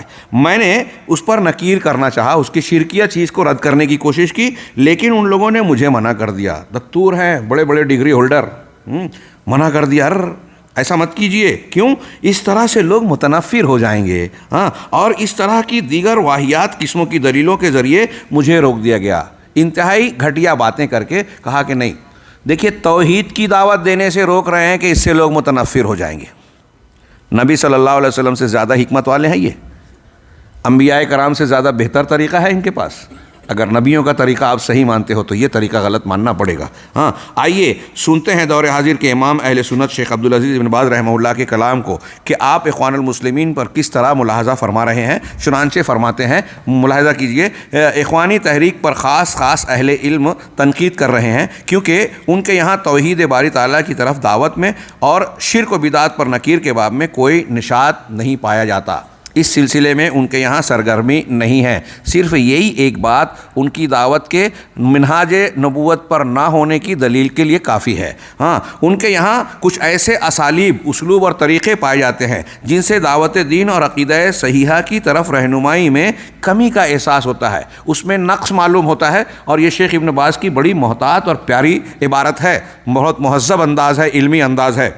اس لیے اخوان المسلمین جماعت کے لیے مناسب ہے کہ وہ سلفی دعوت کا اہتمام کریں، سلف کا جو طریقہ ہے اسے اختیار کریں۔ آپ کی دعوت سلفی طریقے پر نہیں ہے، یعنی توحید باری تعالیٰ کی طرف دعوت دیں، قبر پرستی، مردوں سے تعلق بنانا، ان سے استغاثہ کرنے پر نکیر کریں، جس طرح کے لوگ حسین یا بدوی کی قبر پر کر رہے ہیں۔ حسین یا بدوی مصر میں یہ بڑے مشہور ہیں، ان کی قبر پر کر رہے ہیں، ضرور تو آپ وہاں آپ ہی کے ارد گرد میں یہ چیزیں پائی جا رہی ہیں مصر میں، تو آپ اس کی نکیر کریں، اس سے منع کریں، اس بارے میں قرآن و حدیث کی دلیلوں کو پیش کریں۔ ضروری ہے کہ ان کے یہاں توحید و شرک جیسے اصول کا اہتمام ہو، کیونکہ لا الہ الا اللہ کا یہی مفہوم ہے اور یہی اصل دین ہے۔ اسی کی طرف نبی اکرم صلی اللہ علیہ وسلم نے مکہ کے لوگوں کو بلایا تھا، اور ہم جانتے ہیں کہ تمام انبیاء نے اپنی اپنی قوموں کو پہلی بنیادی اور آخری دعوت جو دی وہ توحید ہی ہے، لا الہ الا اللہ ہے، کہ دنیا میں آؤ تو سب سے پہلے لا الہ الا اللہ کو اختیار کر کے دین میں داخل ہو، دنیا سے جاؤ تو جنت میں جاننے کے لیے لا الہ الا اللہ پر مرنا ضروری ہے۔ اسی لیے بہت سے اہل علم اخوانیوں پر نقد کرتے ہیں کہ ان کے یہاں دعوت توحید کے سلسلے میں نہ کوئی نشاط و حرکت ہے اور نہ ہی اس میں اخلاص، اور شرک و بدعات پر خاموشی ہے۔ توحید کے سلسلے میں چپی، خاموشی، اور شرک کے بارے میں جو ہے خاموشی ہے، اس کو دیکھ رہے ہیں، یہاں نشاط نہیں ہے توحید کے بارے میں۔ تو پھر آپ بتائیے کہ کون سے دین کی اقامت کی بات کرتے ہیں؟ نقیم الدین ولا تتفرقوا۔ اللہ تعالیٰ نے نوح، ابراہیم، عیسیٰ، موسیٰ، محمد علیہم الصلاۃ کو جو سورہ شورى کی آیت یہ لوگ پیش کرتے ہیں اور اس کو تحریکی آیت بولتے ہیں۔ یہ بھی عجیب اتفاق، ان کے ہاں بڑی تقسیم ہے، آیت کو تحریکی کہا، یہ تحریکی آیت ہے۔ کیا؟ ان اقیم الدین ولا تتفرقوا فیہ، دین قائم کرو اور اس میں فرقہ نہ ہو جاؤ۔ تو میں اکثر سوال کرتا ہوں، الدین جو انبیاء کو، ابراہیم علیہ السلام اور انبیاء کرام کو اللہ کہہ رہا ہے کہ دین قائم کرو، تو وہ کون سا دین ہے؟ وہ دین جس میں شرک ہے، وہ دین جس میں غیر اللہ سے دعا مانگی جاتی ہے، جس میں رسول اللہ صلی اللہ علیہ وسلم کو اللہ کے برابر مانا جاتا ہے، سیدہ زینب کا مزار اور دوسرے اولیاء و صالحین کے مزار پر نکیر جانے والوں سے نکیر نہ کی جائے، وحدت الوجود کو مانا جائے، اس دین کو مٹانے کے لیے یہ انبیاء آئے تھے. اس کو مٹائیں گے تو حقیقی دین قائم ہوگا. اور آپ جس کو مٹانے انبیاء آئے تھے اس کو قائم کرنے کی بات کرتے ہیں اور کہتے ہیں کہ اسلام قائم کر رہے ہیں. لوگوں کو اتنا بڑا دھوکہ دے رہے ہیں, اس سے بڑا فریب کیا ہو سکتا ہے؟ ہاں, کہہ رہے کہ جس کی وجہ سے جاہلوں کو مزید موقع ملتا ہے جو کہ شرک اکبر سے منہ پھیرنے جیسا ہے. اسی طرح اہل علم ان پر اس ناحیے سے بھی نقد کرتے ہیں کہ یہ سنت اور حدیث شریف کا اہتمام نہیں کرتے. شیخ ابن باز رحمہ اللہ کی عبارت کا یہ حصہ ہے. توحید جو دین کی بنیاد ہے, اور پھر سنت جو روح ہے جس سے پورا دین جڑا ہوا ہے, اس کا اہتمام بھی نہیں ہے حدیثوں کا. اور یہ عجیب اتفاق ہے کہ یہ عالم اسلام, عالم عرب میں اخوان المسلمین ہو یا ہندوستان پاکستان کی جماعت اسلامی ہو, اور ان کے لوگ ڈاکٹر اسرار اور فلاں, ان کے یہاں حدیثوں کا اہتمام ہے ہی نہیں. ہاں, جاہل ہیں حدیثوں سے, فن حدیث سے. مولانا ابو العلا مودودی صاحب ڈاکٹر عبد الودود کو منکر حدیث کو جواب دینے گئے, اور جماعت اسلامی والے بڑے فخر سے پیش کرتے ہیں کہ دیکھیے مولانا مودودی صاحب جو ہے منکر حدیث نہیں تھے, منکر حدیث کا تو جواب دیا انہوں نے. وہ جواب دینے گئے اس فن کے تھے نہیں, خود بھی جو ہے بہت سارے گڑھوں اور کھڈوں میں کود پڑے. اور انہوں نے جہاں جہاں ٹھوکر کھائی ہے, جماعت اسلامی کا کوئی ان کے ماننے والا شخص ماننے کے لیے تیار ہی نہیں ہے کہ انہوں نے غلطی کی. کہا حدیثیں ذوقی ہوتی ہیں. اب ذوقی ہیں, ایک آدمی جو ہے اس کو اپنے ذوق سے صحیح اور ضعیف سمجھ سکتا ہے, محدثین کے اصول کی ضرورت نہیں ہے. تو اب کسی کی سمجھ میں عذاب قبر نہیں آیا, اس کو رد کر دیا. کسی کی سمجھ میں اللہ کے رسول صلی اللہ علیہ وسلم جادو والی حدیث نہیں آئی, اس کو رد کر دیا. کسی کی سمجھ میں جو ہے اللہ کے رسول کے بعض معجزات کی نہیں آئے. حضرت عیسیٰ, خود حضرت مولانا مودودی صاحب نے حضرت موسیٰ علیہ الصلوۃ والسلام, حضرت سلیمان علیہ الصلوۃ والسلام سے متعلق بخاری مسلم کی حدیثوں کو رد کر دیا. ثلاث کذبات کی حدیث کا رد کر دیا. ہاں, تو ایک تلوار دے دی اندھی لوگوں کے ہاتھ میں جو قتل عام کرتا پھر رہا ہے سنت کا. تو اس کا بھی اہتمام نہیں ہے. سنت کے علوم کا علم نہیں ہے. اس جہالت کی وجہ سے یہاں انکار حدیث کے جراثیم پائے جاتے ہیں, اور ان کی تحریروں اور ان کی تقریروں اور تصریحات سے منکرین حدیث کو بڑی تقویت ملتی ہے. آپ دیکھیے ڈاکٹر اسرار صاحب, قرآن کی تفسیر کا نام, ہمارے ہاں بہت سارے سادہ لوح اور نوجوان قسم کے لوگ ان سے بڑے متاثر ہیں, قرآن کی تفسیر کرتے ہیں. قرآن کی ہر چمکدار چیز سونا نہیں ہوتی. کچھ چیزیں ہمیں لگتی ہے کہ یہ اچھی ہیں, لیکن اچھی ہونے کے ساتھ سچی ہوں ضروری نہیں ہے. ان کے یہاں ایسی بہت سی چیزیں ملے گی جتنا وہ قرآن و حدیث کو بیان کرتے ہیں, میرے علم کے مطابق اس سے زیادہ حدیثوں کو رد کرتے ہیں. آپ پڑھیے تدبر قرآن, بعض محققین نے لکھا کہ اس میں زیادہ سے زیادہ 40 حدیثوں سے استدلال کیا گیا پورے قرآن کی تفسیر میں. کچھ لوگ بڑے فریفتہ ہیں, عبارات, ادب اور فلاں, اور جتنی حدیثوں سے استدلال ہے اس سے ڈبل بلکہ اس سے زیادہ صحیح حدیثوں کا رد کیا گیا ہے. ہاں, تو یہاں حدیث شریف کا اہتمام نہیں, اور جن احکام شرعیہ پر سلف صالحین تھے ان کا خیال نہیں کرتے. ہاں, یہ شیخ ابن باز رحمہ اللہ کا یہ قول, اگر اس قول کو بھی ہم لوگ اچھی طریقے سے گہرائی سے سادہ جو بیان کیا انہوں نے, اچھا گہرائی سے سمجھ لیں تو اخوان المسلمین کے متعلق ہمارے جو ملاحظات ہیں وہ کافی کچھ اس کا معاملہ آسان ہو جاتا ہے اس کے پڑھنے اور سمجھنے کا. شیخ صالح الفوزان حفظہ اللہ فرماتے ہیں کہ اس وقت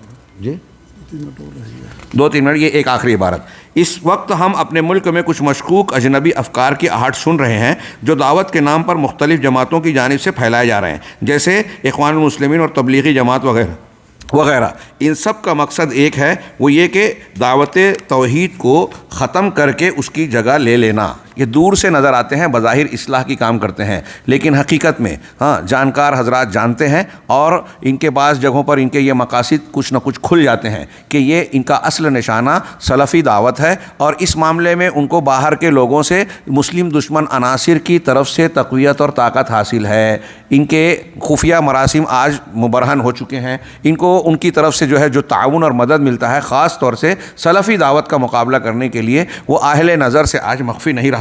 احباب گرامی قدر, میں کہتا ہوں کہ کوئی بھی جماعت ہو, اس سے خیر کی امید کیسے ہو سکتی ہے جس کے اندر توحید باری کے تعالیٰ کے سلسلے کے باب میں خلل پایا جاتا ہو, اور شرک و بدعت کے باب میں کوتاہی اور تساہل ہو, مشرکین اور بدعتیوں سے بھائی چارہ ہو, انبیاء اور رسول کے منہج سے انحراف پایا جاتا ہو, وہ منہج توحید کے بارے میں توحید باری کی دعوت اور ترک شرک پر قائم ہو. اس کے بعد شیخ نے ادلہ بیان کی ہیں جو ہم پڑھتے رہتے ہیں, لیکن آپ اس کی یہ جو بات بیان کی گئی, سوچئے کہ ایک جماعت جو ہے وہ شرک کی تائید کرتی ہے, اس کو آگے بڑھاتی ہے، اس کو قوت دیتی ہے، اس کی نکیر کرنے پر نکیر کرتی ہے، توحید کو بیان نہیں کرتی بلکہ جانتے نہیں ہیں، خود شرک میں ملوث ہیں، بدعت و خرافات کی تائید کر رہے ہیں، حدیثوں کو جانتے نہیں ہیں، تو بتائیے کون سا اسلام پھیلا رہے ہیں، کس کی تربیت کر رہے ہیں، کس اسلام کو کی اقامت کرنے والے ہیں؟